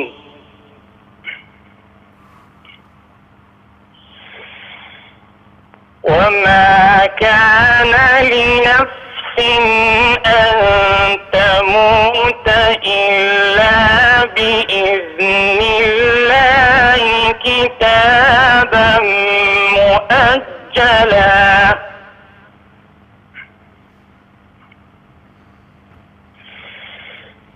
ومن يرد ثواب الدنيا نؤتيه منها ومن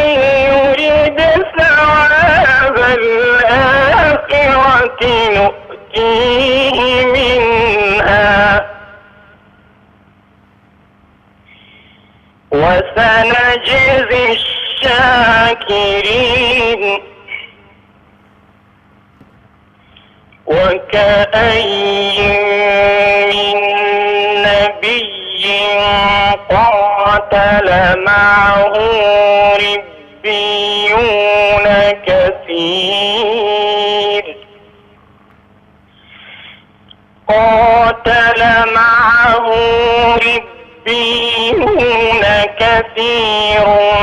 فما وهنوا لما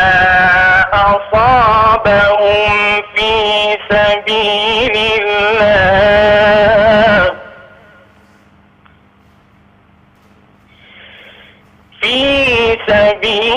الله وما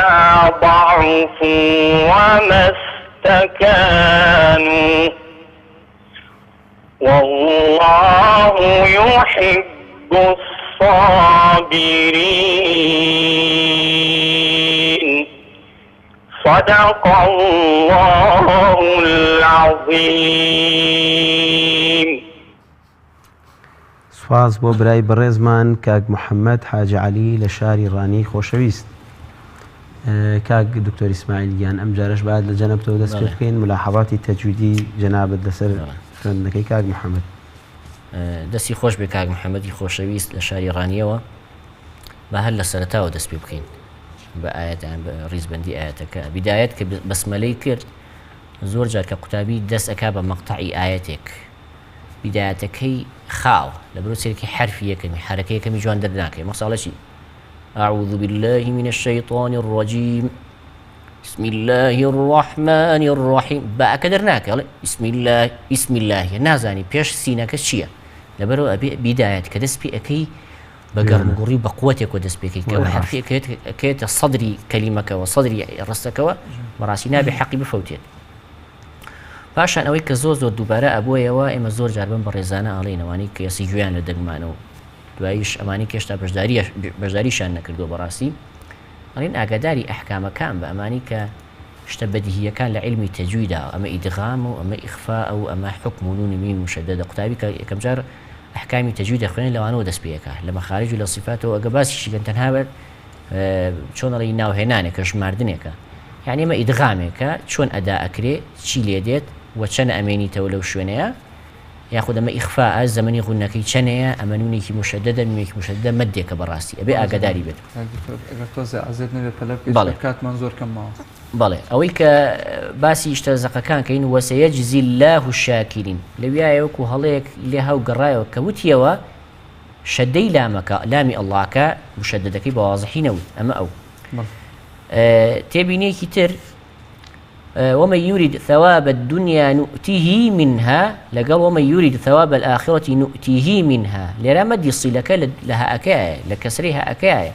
أما نؤتيه منها يعني يا مديكي هنا شوية بيشوتر نبرو لحن جلية بأقداري بيت وشيء ربيون أقل أقداري نبي لرا أمياء مشدة أبي شباب شيء أبي بيائك مديالي ربيون ها ربيون نعم ربيون نبرێکی تایە بۆ ئەوەی لێ ئەو یا ئەمەدیە نەبێت بە ئەو یا ئەم مشەدەدە نەبێ بە یایەکی مەدی و دەستی خۆش بێ. سپاس بۆ برای بەڕێزمان کاک دکتۆر ئیسماعیل کاک دکتۆر گیانجەنا بشێت. بەڵێ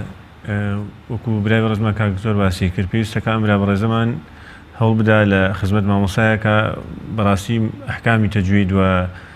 بابەتەکانی کە پەیوەندی بە قورئانەوە هەیە لە خزمەت مامۆسایەکی شارەزادا بخوێنێ. بەنسبەت وەقف و ئیبتیداکەیەوە لە کۆتا ئایەتدا یەک دوو حاڵەتی هەبوو کە جێی تێبینی بوو وەستان لەسەر ریبیونە کەثیر گونجاو و تا ڕادەیەک هەرچەندە مەقتای ئاەتەکە کەمە یان یەتوانێت بەردەوامتر بێ زیاتر بخوێنێ و دواتر کە دەستی پێکردەوە قاتەلە مەعەهو ریبیونە کەثیر تا ڕادەیەک باش بوو بەڵام لە وەستانی دووهەمە فما وهنوا لما أصابهم في سبيل الله دوای کە دەستی پێکردەوە لە جار و مەجروور دەستی پێکردەوە لە دیارە هەمومان دەزانین جار و مەجروور دایمەن پەیوەندی بە پێش خۆیەوە هەیە هەر بۆیە ئەو دەست پێکردنەوەی تا ڕادەیەکی زۆر گونجاو نەبوو هیوای موفقیەتی بۆ خوازم سەربەرز بێ ئینشاءڵڵا بایەق زیاتر بە قورئان خوێندنەوەکەی بدا و لە خزمەت مامۆستایەکی شارەزا. کاک دکتۆریان ملاحەزاتی منیش لەسەر کاک محەممەد هەروە بە کورتی قەرار و جوابی هەبوو و بەیات و ڕستی تەنها خوێند و چۆ بەیات هیچی لەوە زیاتر نەخوێن ویستیشی تەقلیدی شێخ عەبدولباسط بکات یعنی بەس تەقلیدەکەی زۆر زۆر مەزبوط نەبوو ڕوومەن تیلاوەکەی خراپ نەبوو خوای گەورە پاداشتی خێری بداتەوە ئینشاءڵڵا. خوای گەورە پاداشتیەوەش باتەوە. بەڵێ بەڕێزان بینەرانی عەزیز و خۆشەویست سپاس بۆ ئێوە تا ئەم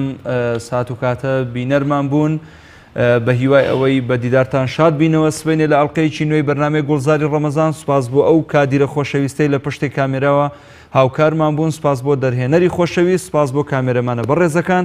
سپاس بۆ لیژنەی زۆر خۆشەویست و بەڕێز هەروەها بۆ برای بەڕێز و خۆشەویستم کاک ڕیاز. تا پێتان نەگەینەوە بەخواتان نەسپێرین خواتان لەگەڵ.